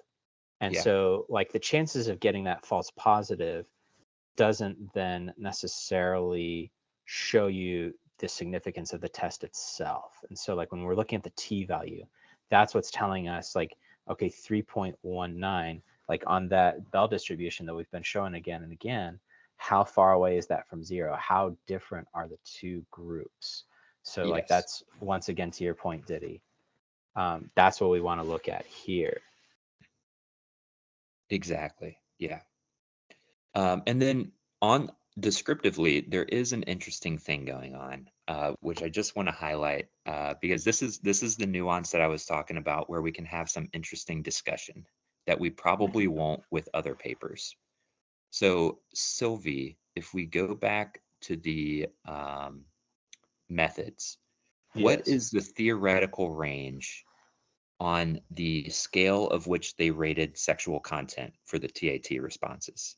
So it's ranged from 1 to 5, 1 being no sexual content, 5 being high sexual content. Exactly. So keep that in mind, 1 to 5. So if we look at this table, what are the results of the male interviewer group on sexual imagery score? Oh, it's below 1 Yeah. in both cases. So yeah, very interesting things going on. We can't be sure what happened here. My assumption would be that they accidentally used a scale of 0 to 4 or something like that, or 0 to 5 instead of 1 to 5. But unfortunately, now we can't descriptively say what does a point 0.6 represent, right? Because as they told us, right, a 1, they actually told us specifically here, right? 1 means no sexual content, 2 means girlfriend, 3 means kiss, 4 lover, 5 um, did they say sexual intercourse? Yeah, Yes, 5 mention sexual sexual intercourse. intercourse. So Yes. we can't descriptively say what a point 0.6 means, right? And unfortunately, that applies to the female group as well, because we don't know if the same thing happened there or not. Because these are less than 1, we don't know if that same scale was applied to the female group. So unfortunately, we can't make comparisons between these two groups. What we can see is Hmm. that, so one thing we didn't really talk about here, inter-rater reliability, uh, 0.87. Essentially, we could interpret this as 87% of the time, the two people who were rating the responses were right on the money with each other and they fully Hmm. agreed. So that's actually pretty good for inter-rater reliability. For inter-rater reliability, usually 0.8 or greater is Hmm. uh, pretty good. Um, so that being said, these two interviewer or the two raters, the two people who are rating these responses, whatever scale they were using, they were in agreement. That's essentially what we're seeing here. And Hmm. it may or may not be this 1 to 5. Yeah. So I just want to highlight that. Unfortunately, we can't talk about these results descriptively. For the sake of going through the paper, we can still go through and look at the test results, but it's hard to make comparisons between groups because of that. Right. And I'd say to your point where you're differentiating statistical significance versus practical significance, statistically it's like, whoa, the t value was 3.19. Like, this one scored 1.41 in the control group, and the sexual imagery group, the experimental group was 2.47 on average. But like when you look at the actual scoring, 1 means no sexual content, 2 is a kiss. In terms of like practically how many of them like have sexual desire for the female interviewer, even by their own scale, like that's not practically big, if that makes sense. Like if they're saying Yeah. like, you're ready to jump somebody and like, exercise sexual desire because you have this huge fear emotion response. Like practically when you get into the real world, that's not going to make a big difference. Kind of your analogy Yeah. with they Mhm. scored 87. This group scored 89. It's like that's still a B plus. Yeah, exactly. Yeah. So yeah, there, and now that we're getting into the critique as well, one of the other things that I don't like as much about how they did these results is essentially what they did here is like, there were several steps to this study, right? So they did crossing the bridge and they looked to see if there was a significant difference. Then interpreting the image, they looked to see if there is a statistical difference. And then there was behavior well after the study. They looked to see if there was a significant difference. And this was the chi-square. I guess we didn't specifically talk about this result, but again, chi-square is a comparison of two categorical variables, right? So you Mm-hmm. have experimental control, call or not call. Mm-hmm. So that was the decision factor on using the chi-square here. So, but getting back to what I was saying, like at each step, they did a statistical test, and at each point, it kind of reflected their hypothesis. So they're kind of crafting the story for us. Like here at this point, things matched our hypothesis. That's great. Here at this point, point number 2, things also matched our hypothesis. That's even better. And then here at step 3, things also matched our hypothesis. That's even better, right? So they're kind of crafting a story for us in which high emotion is related to sexual desire or sexual arousal, right? They're trying to make the case to us that arousal is related to desire and that high arousal means higher desire. They're trying to Mm-hmm. craft that relationship for us. But I would say there's a much easier way to do that, a much more direct way to do that. And this is what I'm getting at, Sylvie, when we look at this point here on the bridge, right? So they ask people, how do you think, or how fearful were you while crossing the bridge? Mm-hmm. And so the experimental group said 65 on average, and the control group said 3 on average. And so they're Mm-hmm. saying that means when we put these people into these boxes of high emotion, low emotion, um, we can do that, right? Because this group was higher, this group was lower. But I don't like that as much because here we have a 100-point scale that's Right. differentiating people on their emotion, right? You're literally asking people, how emotive were you while you were crossing the bridge? How fearful were you? How much emotion were you experiencing? Um, and then they collapse that 100-point scale into a just yes, you were high emotion, no, you weren't high emotion. Hmm.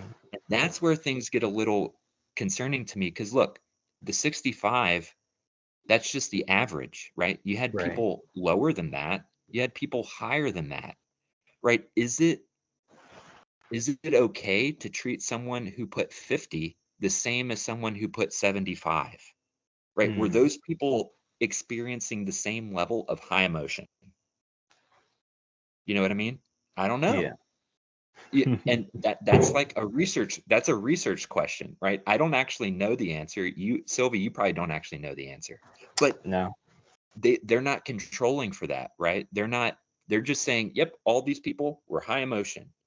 But there could have been someone who said 30 on this in the high emotion bridge. Right. And getting to that point, Sylvie, if I were to ask you, if we were to ask these people additional questions, so in addition to how fearful were you while crossing the bridge, what do you think are some additional questions we could ask these people that might influence the amount of fear that they're experiencing while crossing the bridge? What do you think are some additional questions that could affect how fearful they were? I mean, one that comes to mind is like, how old are you? You know, you could Okay. be old and like, don't know how much longer I got to live, anyways. Yeah, exactly. Yeah, that might be one. And they do kind of control for that a little bit, right? Right, Between 18 and 35. But unfortunately, they don't give us the actual age breakdown of all the groups.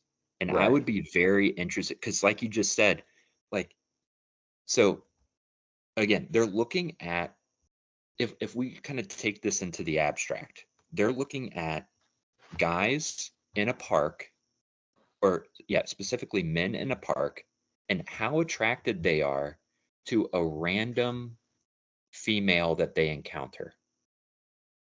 Right? If we take that to the extreme abstract, that's essentially what they're looking at. hmm And I would I would hazard a guess that 18-year-olds would be more likely to have high sexual attraction to a random female they meet than a 35-year-old.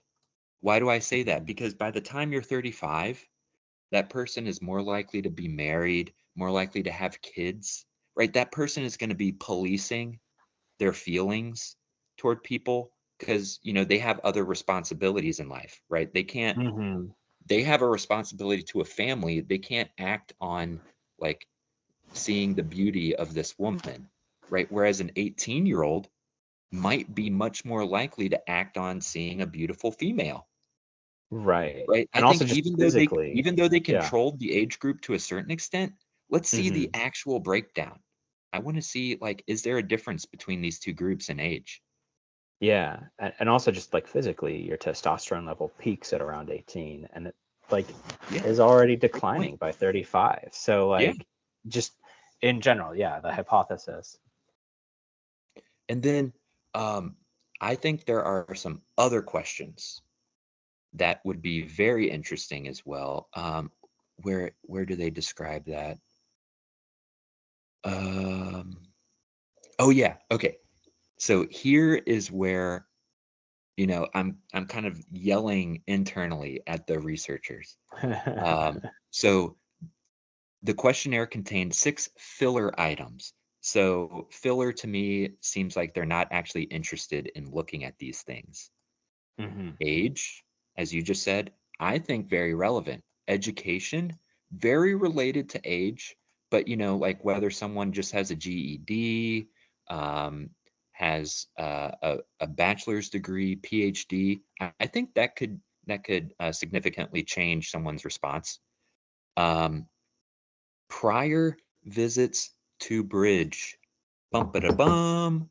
When we're talking about fear experienced on this suspension bridge, the first time you cross, you're gonna be a little more scared than the second or third time. I think we can all Right. agree.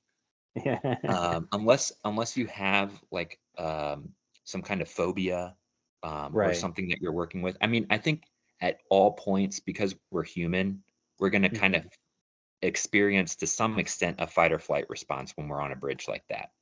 But I think we can definitely hypothesize that the first time is way more fearful than subsequent times. And Right. they're not taking any of that into account, right? When they collapse these people, they're just saying, yep, all of these people are high emotion. All of these hmm people are low emotion. Like I disagree with that. And there are statistical methods. We don't have to get into the weeds of this, but there Yeah. are other statistical methods that I would have liked to have seen where instead of comparing two categorical groups, high emotion, low emotion, we could just take response of how fearful were you. We could just take people's response on that and then compare that to their response on the TAT item. Just Yeah, and compare even that in this directly. one, they picked two different groups. So the group that they asked, how fearful is this bridge, was then not the group that they asked the sexual imagery questions, because they were saying like, oh, to prevent suspicion, no checks on the arousal of experimental subjects could be made. So it's like not even the same group. It's just determining this is a fearful inducing bridge. So you have no idea if the person themselves is fearful, even if you collected that data and kept it for each individual that answered the question about fear. Yeah. Yeah, when we're looking at the high emotion, low emotion, yeah, we're not actually taking into account that some people might be way more emotive than other people, even within the high emotion group, right? We're not taking Mm-hmm. any of that into account. And so that's where, like I was saying, they're kind of taking us on an adventure and saying at the end of the adventure, look, there was a relationship. Why don't you actually just use a statistical test that tells us whether or not there is a relationship? You know what I mean? Just compare those directly and we can see the strength of the relationship. Whereas they're kind Mm-hmm. of going about it in an indirect manner. So I disagree with how they analyze these results um, to a certain extent here, especially because so when you're making this comparison, so if we were to use this question, how fearful Mm-hmm. were you? And we were to compare it to the TAT score, one of the benefits of that methodology is that instead of just, one predictor variable and one outcome variable, we could Mm-hmm. include a number of predictor variables. So we Right. could actually account for where is that? We could account for age. We could account for education. We could account for number of visits prior to the bridge. We could Mm-hmm. include that stuff so that, like, again, they're not really taking any of this into account when they do these analyses later on. And I think we can all hypothesize that those are very related, right? Mm-hmm. I mean, Yes. it's not a leap to think that an 18-year-old might respond differently than a 35-year-old, you know? Yeah. So, okay, so I think that kind of sums up most of my thoughts on experiment one. Did you have any other questions, Sylvie, or do we want to move on to experiment two? Nope. We're going to move on to experiment two. So answering the questions we didn't ask, well, these people could have been from out of town or not out of town. They're going to run experiment two. So here Exactly. we go. So experiment two, method. Subjects. Subjects were 34 males visiting the suspension bridge who fit the same criteria as in experiment one. So the 18 to 35, not accompanied by a female. Procedure. The chief problem of experiment two was choosing a site that would allow contact with aroused and non-aroused members of the same subject population. One possibility was to use as a control group suspension bridge visitors who had not yet crossed the bridge or who had just gotten out of their cars. Unfortunately, if a substantial percentage of this group subsequently refused to cross the bridge, the self-selecting subject problem of experiment one would not be circumvented. Alternatively, males who had just crossed the bridge could be used as a control. The problem with this strategy was that this group, having just crossed the bridge, may have felt residual anxiety or elation or both, which would confound the study. To avoid this latter problem, control subjects who had just crossed the bridge and were sitting or walking in a small park were contacted at least 10 minutes after crossing the bridge. This strategy, it was hoped, would rule out residual uh, physiological arousal as a confounding factor, except that a different female experimenter was used in experiment two and no male interviewer condition was run. All other details of the study were identical to experiment one. Results. Check on arousal manipulation. As with experiment one, no arousal manipulation check was given to experimental subjects in order not to arouse suspicion about the real intent of the experiment. Data for a group of non-experimental subjects of the same age and sex as experimental subjects are reported in experiment one. Thematic apperception test responses. In the experimental group, 25 of 34 males fill in the questionnaire. In the control group, 25 out of 35 agreed. Of the 50 questionnaires completed, 5 were unusable because they were incomplete. The remainder, 23 experimental and 22 control, were scored for sexual imagery as in experiment 1.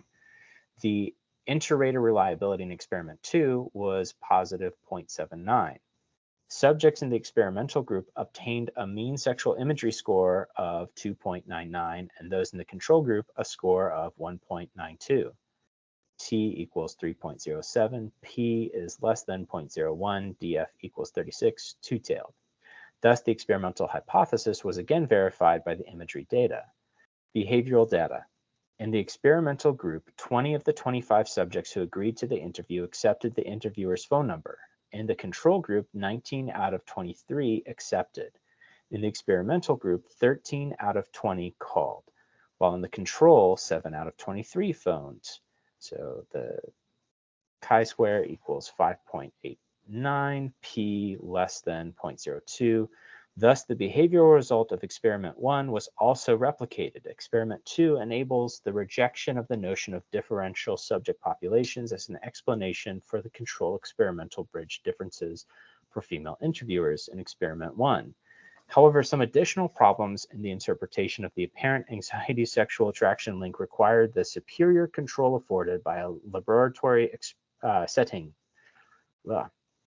First, although the female experimenter was blind to the experimental hypothesis and her behavior toward the subjects was closely monitored by the experimenter, the possibility of differential behavior towards the subjects occurring was not excluded. Distance of the interviewer from the subjects was controlled in both experiments 1 and 2, but more stable nonverbal forms of communication, such as eye contact, could not be controlled without cueing the female interviewer to the experimental hypothesis. Second, even if the interviewer did not, scroll up, behave differentially in experimental and control conditions, she may have appeared differently in the two conditions. For example, the gestalt created by the experimental situation may have made the interviewer appear more helpless or frightened, virtually a lady in distress. Such would not be the case in the control situation. If this different gestalt led to differences in sexual attraction, the apparent emotion sexual arousal link might prove artifactual. Accordingly, a laboratory experiment was run in which tighter control over these factors could be obtained. This experiment involved a 2x2 factorial design where A, the male subject expected either a painful or non-painful shock, subject's emotions were manipulated, and B, the female confederate also expected either a painful or non-painful shock. The lady in distress gestalt was manipulated. And that's experiment 2. Diddy, can you point out some of the things you noticed? Sure. Yeah. So, experiment 2, if I understand this correctly, instead of looking at two different bridges, they were just looking at one bridge, right? The experimental suspension bridge.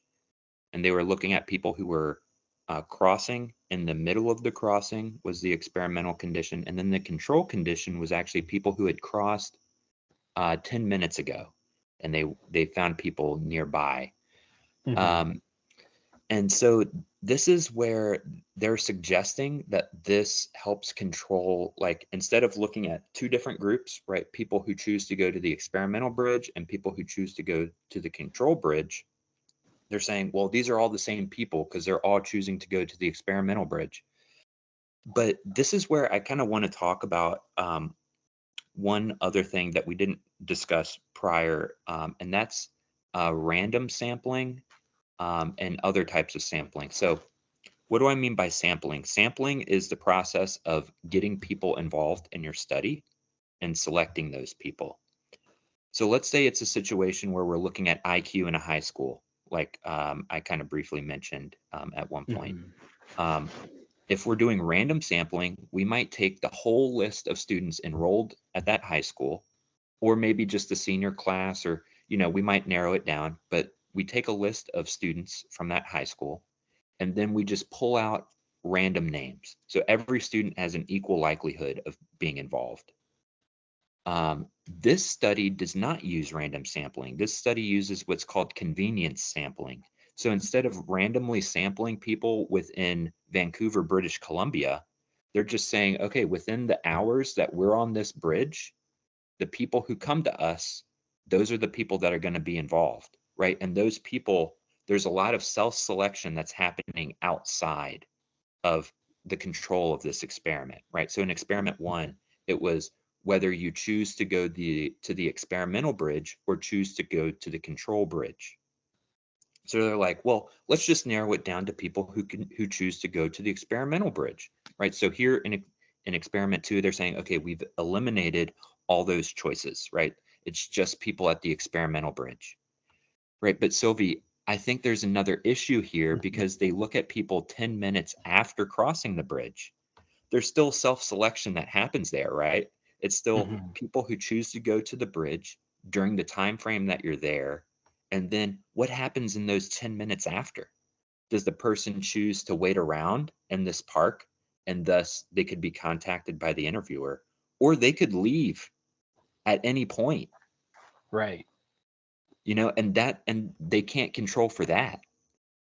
And, it makes me wonder, Silvie, do you think it's reasonable to hypothesize that someone who chooses to continue on their way after the bridge doesn't wait around?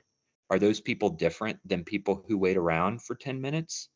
Absolutely. I was going to say one of the factors could be age once again.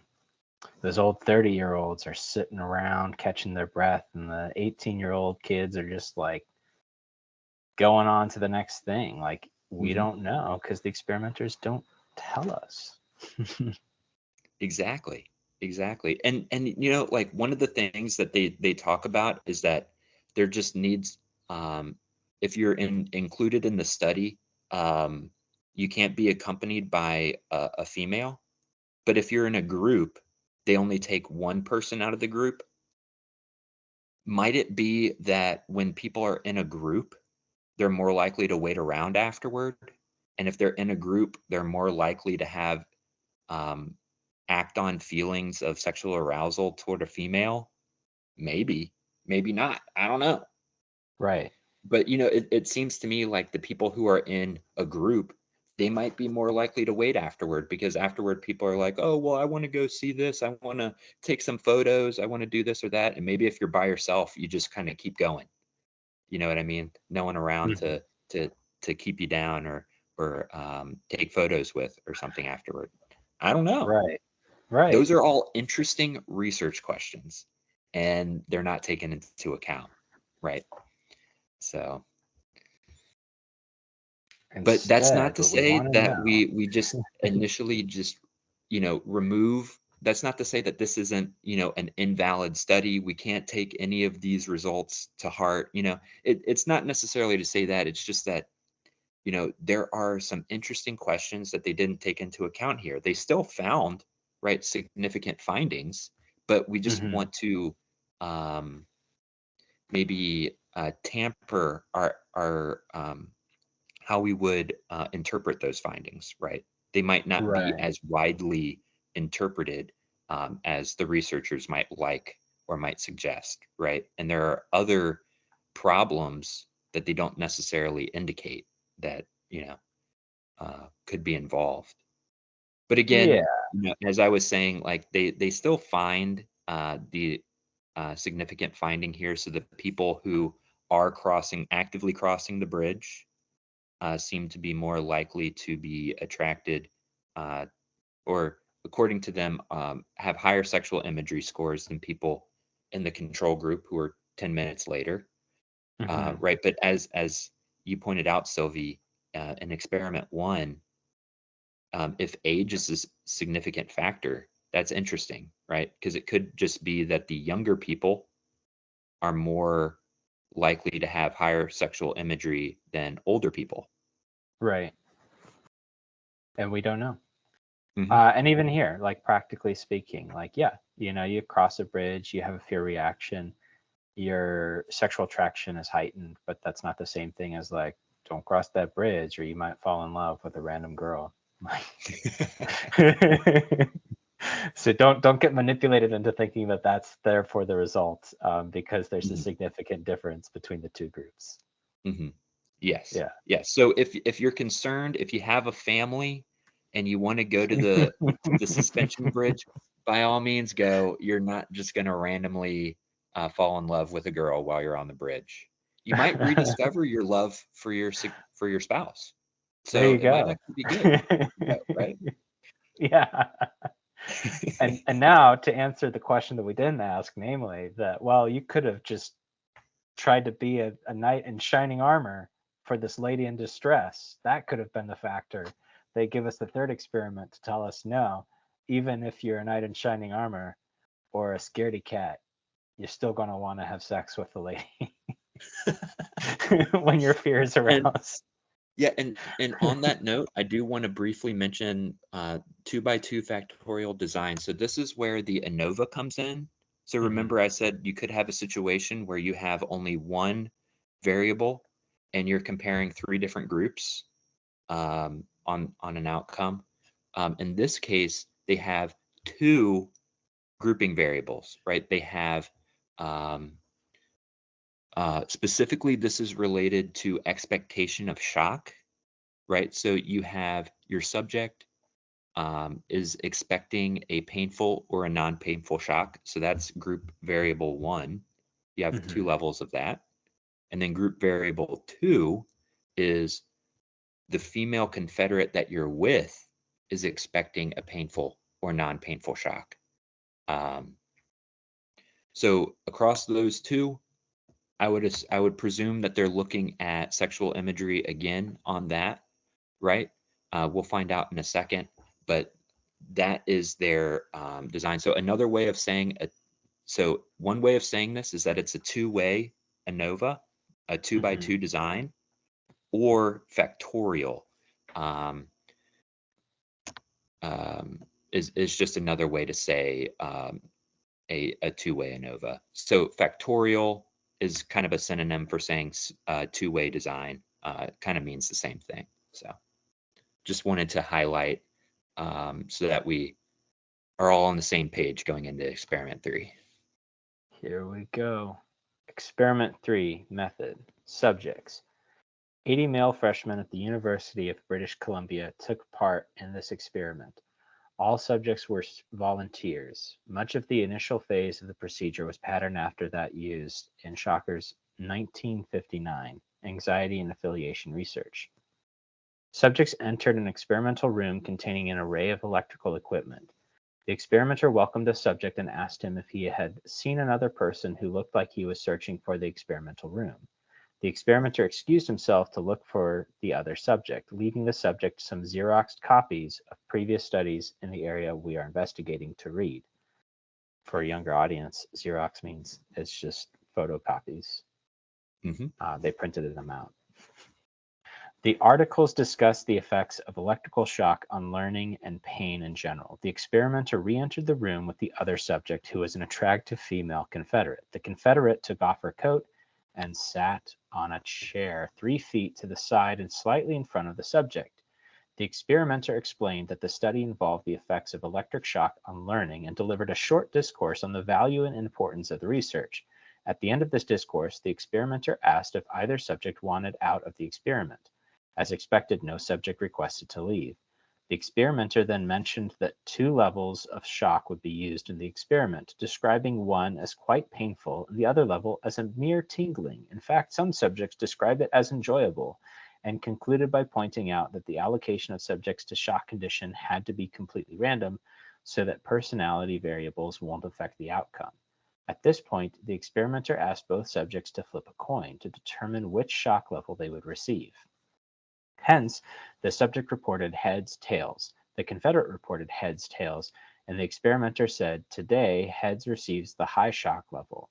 The experimenter then described the way in which the shock series would take place, the method of hooking subjects into electrodes, etc. The experimenter then asked if the subject had any questions, answered any that arose, and then said, "It will take me a few minutes to set up this equipment. While I'm doing it, I would like to get some information on your present feelings and reactions, since these often influence performance on the learning task. I'd like you to fill out a questionnaire to furnish us with this information. We have 2 separate cubicles down the hall where you can do this. You will be undisturbed and private, and I can get this equipment set up." The Confederate then got up, walked in front of the subject to her coat, which was hanging on the wall, rummaged around for a pencil, and returned to her chair. The experimenter then led the subject and the Confederate to the cubicles, where they proceeded to fill out the questionnaires. Results. A 3-part questionnaire constituted the dependent measure of this study. Part 1, feelings about the experiment included a check on the anxiety manipulation. Part 2, feelings toward your co-subject included 2 attraction questions found to be sensitive in experimental situations of this sort, Aaron 1970. And part 3 included the TAT picture used in experiments 1 and 2, which was again scored for sexual imagery. Anxiety. Anxiety was measured by the question, how do you feel about being shocked? Shocker 1959, to which subjects could respond to a 5 scale where scores greater than 3 indicated dislike. The greater the score, the greater the anxiety. Table 2 presents the results on this measure. In conditions where the subject anticipated receiving a strong shock, subjects reported significantly more anxiety than in conditions where the subjects anticipated receiving a weak shock. T equals 4.03, P is less than 0.001, DF equals 39, one-tailed.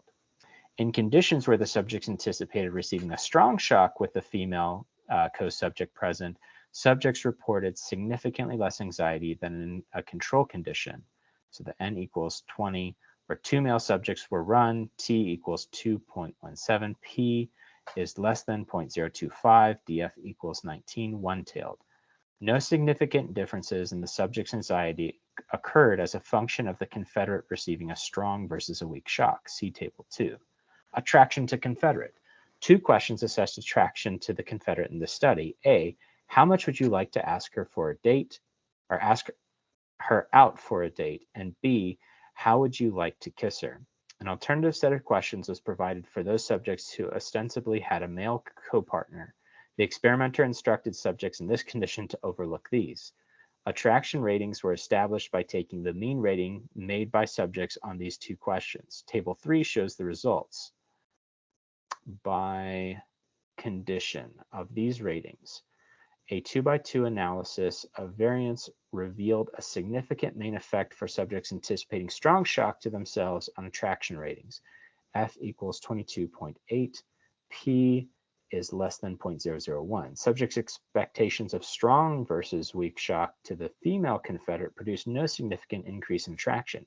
F equals 2.61, NS, not significant. There was no significant interaction. Hence, the lady in distress effect on attraction did not seem to appear in this study. Thematic apperception test response. Sexual imagery scores on the TAT questionnaire were obtained as in experiments 1 and 2 and are shown in Table 4. In the present study, sexual imagery was higher when the subject expected strong shock, but only when the female Confederate also expected strong shock. F equals 4.73. P is less than 0.05. When the female Confederate expected weak shock, differences in sexual imagery scores as a function of strength of shock anticipated by the subject failed to achieve significance. F equals 4.22. P equals 0.07. General discussion. The results of these studies seem to provide a basis of support for an emotion-sexual attraction link. The Barkley studies, Barkley 1969, 1970, Barkley and Haber 1965, have already demonstrated such a link for aggression and sexual arousal, and the present findings seem to suggest that the link may hold for fear as well. Indeed, the present outcome would seem to be particularly satisfying in light of the very strong differences obtained from the relatively small subject populations. And because these results were obtained in experiments 1 and 2 outside of the laboratory in a setting in which real-world sexual attraction might be expected to occur, the strong result of experiment 3 supports the notion that strong emotion per se increases the subject's sexual attraction to the female Confederate. Brem, Gatz, Goethals, McCrimmon, and Ward, 1967, obtained results consistent with experiment 3 in a similar study. They also had male subjects threatened by impending electrical shock in 2 experimental groups and not threatened in the control group. They obtained an F significant at the 5% level for differences between the threat and no threat groups.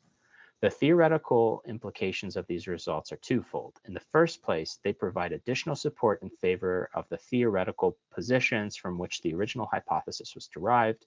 Shocker and Singer, 1962, Tradition of Cognitive Labeling of Emotions, and the Aaron 1970 Conceptual Framework for Sexual Attraction Processes.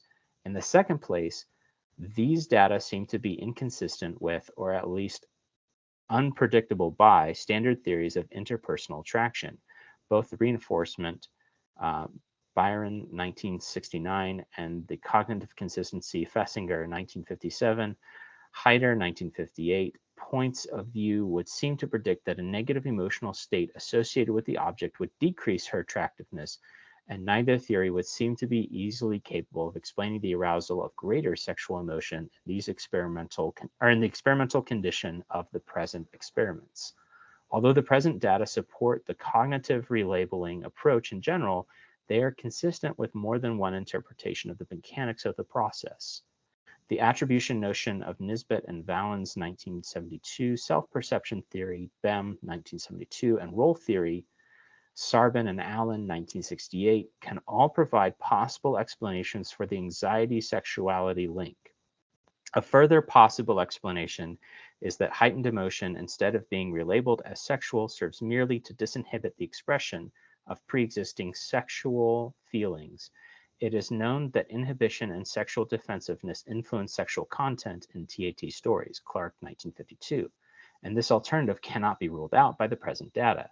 Yet another alternative suggested by Barkley, Personal Communication, 1971, is that the aggression sexuality and anxiety sexuality links may be independent phenomenon and not necessarily subcases of a general emotion sexuality link. Some evidence for the mechanics of the anxiety sexual arousal link in the current research may be obtained from the fear ratings made by subjects in experiment 3. When subjects anticipated receiving a strong shock and the female confederate was present during the anxiety manipulation, subjects reported significantly less fear than when no potential sexual object was present. T equals 2.17, DF equals 19, P is less than 0.025. Since the questionnaires were filled out in private in both groups, it is unlikely that subjects' reporting merely reflects appropriate behavior in the presence of the opposite or same sex. One possible explanation for this result is that having relabeled anxiety as sexual arousal, the subject is less likely to feel anxious. A more conclusive explanation of the mechanics of the sexual or anxiety sexual arousal link must await the conclusion of present laboratory studies designed specifically to investigate this problem. However, regardless of the interpretation of the mechanics of this link, the present research presents the clearest demonstration to date of its existence. Oh, So that's an just interesting typo. yeah. Yeah, yeah, not a huge concern, but Who's editing this?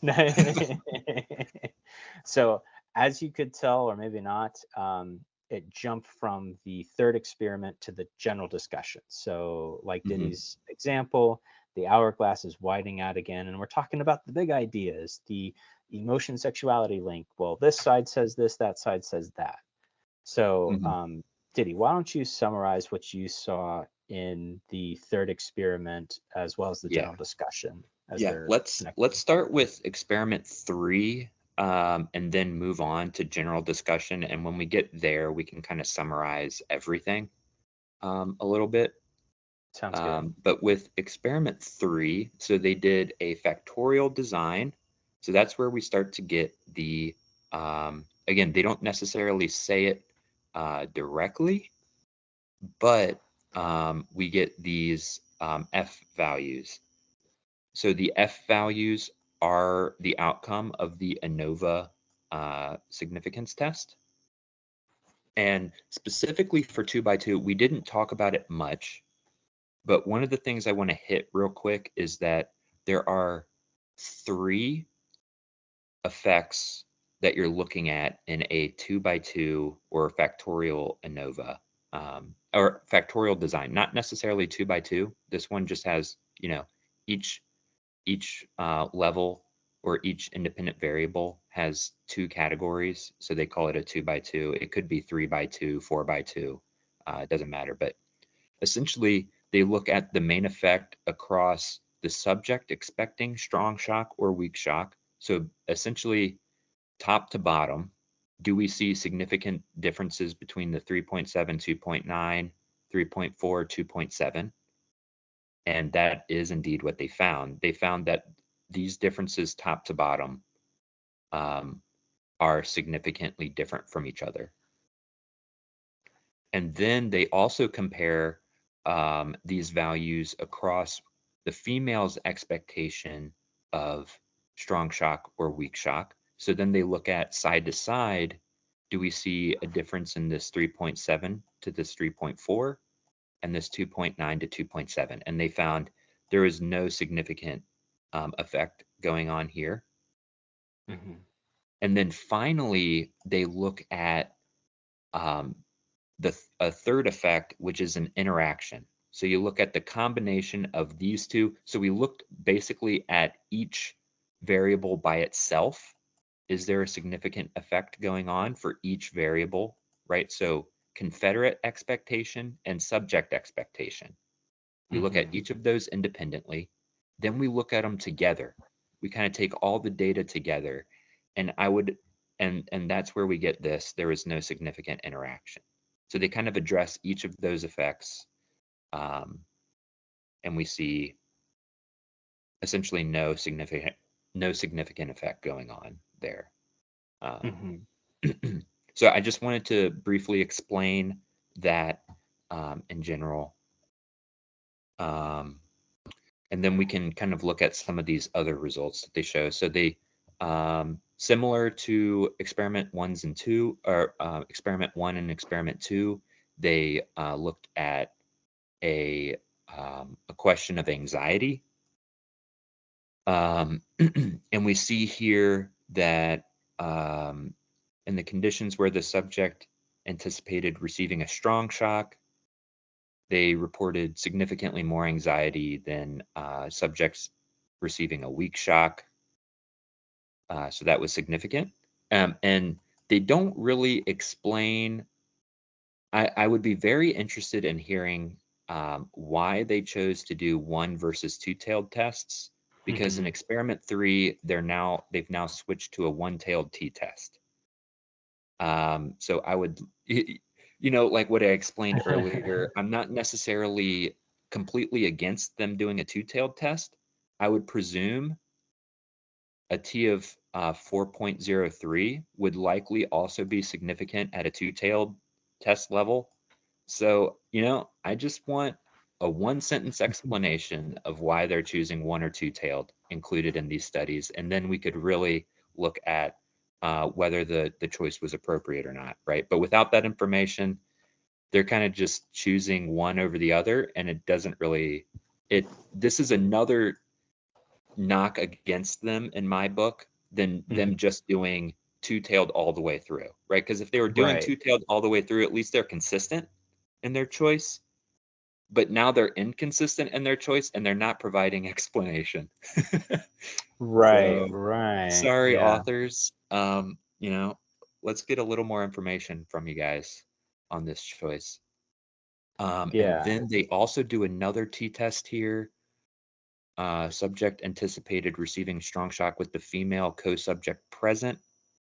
Subjects reported significantly less anxiety. So here's an interesting situation where theoretically they've separated these people into a factorial, 2 by 2 experiment, but we're getting these t-tests when a ANOVA would be more appropriate in this situation. And here's where I want to talk about another issue. Um, when we do multiple statistical tests, there's an effect that's called alpha inflation, or family-wise alpha inflation, which is basically, in this study, across all your experiments, um, what is the likelihood of receiving a statistically significant result? And the more significance tests you do, the more Mm-hmm. likely it is that you're going to find a significant result. Because rather than your alpha being 0.05, you're actually running multiple tests. So your alpha level actually goes up higher and higher, because for each Mm-hmm. test, you have that 5%. And then across all your tests that you ran for that study, your alpha level is actually a little bit higher. And there's math that you can do to figure out what exactly your alpha inflation is. And if you have to do multiple tests, you can actually adjust your alpha for each test specifically. So let's say we ran 5 significance tests here. So they ran 1, 2, 3, 4. So they ran 4, right? One thing that you might do is just straight up divide 0.05 by 4 and just set that as your alpha level for each test. Mm-hmm. But there are other ways to adjust and other things that will give you an outcome. But the point I'm making, though, is that, again, rather than doing 2 t-tests here, just run 1 ANOVA. Yeah. You know what I mean? And then also in the setup of their experiment, they actually never addressed the fact that they also measured people who didn't have a female confederate with them, Right. and their anxiety, at least descriptively, is higher. That's Right. interesting, right? Right? Because wouldn't we their hypothesis of like strong emotion, weak emotion predicting sexual arousal, would their hypothesis not be that anxiety would be higher? Anxiety would be highest, like emotion would be highest essentially, like because of the relation of sexual arousal and emotion. You should experience the highest anxiety in this condition, right? Female, Right. Confederate, strong shock, subject, strong shock.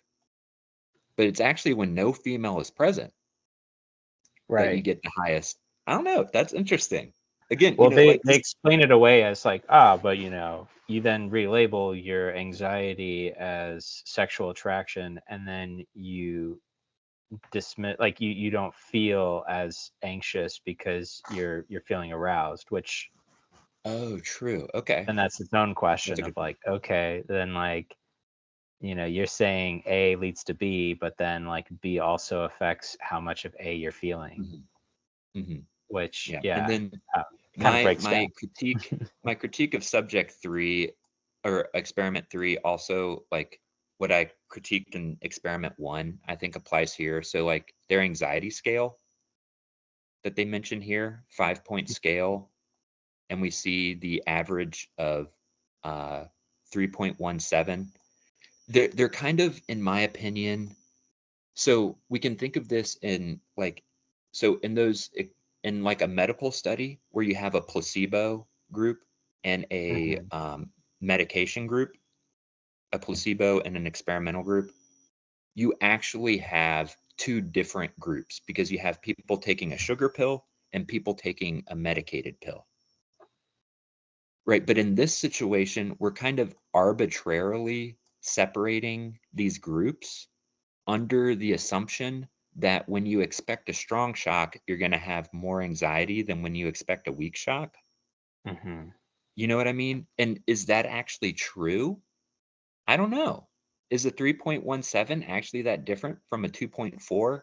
And does it turn out that it's just people are anxious when they're expecting to get shocked? Right. You know what I mean? And so, like, again, I don't know if I fully agree with separating these people into groups. I'm, again, more interested in, does their response on this anxiety scale, is that directly related to thematic apperception test responses? Right. That's what they're suggesting, right? They're suggesting that there is a relationship there, but Hmm. why don't we just directly compare those? Yeah. So my same critiques of experiment 1 and 2 kind of apply throughout, where they're kind of painting this picture of a relationship rather than just telling us if there's a relationship, right? And that would be a different statistical test that they would need to Right. run rather than the ANOVA or the t-test, which is comparing 2 groups. As I just said, these groups might be arbitrary. Let's just Hmm. directly compare um, responses on anxiety to thematic apperception responses, Right. They're putting their respondents in these boxes and then saying this Yes. box and this box. But today, I think we're asking them, think outside the box. Yeah. Yeah, exactly. Yeah. Dear viewer, dear listener, think outside the box. And that's not to say that an ANOVA is bad, right? And that other Hmm. things are better. I'm just saying in this specific scenario, I don't think ANOVA is the best way to analyze your data, right? Right. That's essentially what I'm getting at. So then with those critiques, I don't want to get too in the weeds of experiment 3 because it seems like we kind of agree on that. I'm interested in your responses to the general discussion. So in light of all of our critiques, how do we feel about their discussion? So I think we talked a little bit about it where they kind of were like, oh, is that interesting that, they had higher anxiety when the female Confederate was not present. It's like, oh, well, that's because they were just relabeling their anxiety. But like the whole point is they're trying to figure out if your emotion then precedes the sexual attraction. And that kind of begs the question. So they're going through this huge idea, that the greater your emotion, the greater your sexual attraction is going to be, that the emotion precedes the attraction, was the next kind of step that they're talking about in this general discussion. And then finally, they're saying a negative emotion actually will increase your sexual attraction. Because some people had argued, like, well, if you're feeling bad and then you see somebody, the bad feelings are going to translate to bad feelings about your condition, to bad feelings against the person. And they say, no, no, no. Like, we think it's actually you're going to relabel your negative emotion and turn it into the sexual attraction. That's basically what the general discussion was arguing. And then they come down to the end and they say, yeah, but we think we found that, yeah, the more anxious they are, the greater fear that they have, the more sexually attracted they're going to be. Mm-hmm. Yeah, and again, essentially what you're getting at is that is where they're kind of taking their results throughout these experiments, and they're saying, again, like I was saying, they were painting the picture of a relationship. So they're kind of taking this discussion along the assumption that all these results show a relationship. Mm-hmm. But again, there are better statistical tests that actually can tell you how related these things are. Right? None of their tests specifically said this is related to this. Right? They at each point, and each statistical significant result in their favor kind of supports their idea that there's a relationship. But again, there's not a direct comparison to say this is how related these things are. And also, again, I have a lot of concern about, like, they're making these broad claims on these theories of emotion. Mm-hmm.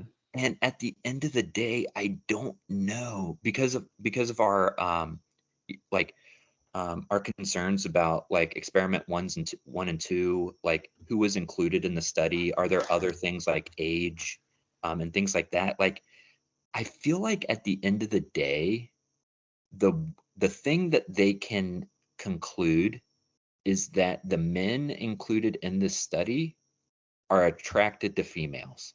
I think that's a safe assumption that they can definitely conclude, right? But I don't Right. know how much more we can conclude because of all the confounding factors, like age of people on the bridge, how many Mm-hmm. times they've been on the bridge prior, other things that I would have been interested to see, but they don't really answer for those. And so those questions are just hanging there unaccounted for, Right. you And know? we'd be remiss if we didn't mention, like, this was about men attracted to women, and it has Yes. nothing to do with men attracted to men, women attracted to men, women attracted to women. It's a very narrow view, especially for Yeah. such a big Yeah. idea. Let's remember, to not to knock them too hard. This was done in the 70s. That's right. Right. So at the time, um, you know, I don't we don't need to get too into the weeds here, but we could definitely see how, if this were to be redone in 2023, there probably would have been a more inclusive design, I would say, to Exactly. more of those modes of attraction, right, between people. Mm-hmm. And so I would caution against, again, making these broad claims on theories of emotion from just the narrow men attracted to women scenario, right? Mm-hmm. So, Well, that concludes our review of this article. We're going to do many more of these episodes. Each one, we're going to try and give you some more pieces of information to just help you level up. So, this has been episode 1 of Independent Variable. This is Silvie. and again, I'm Diddy.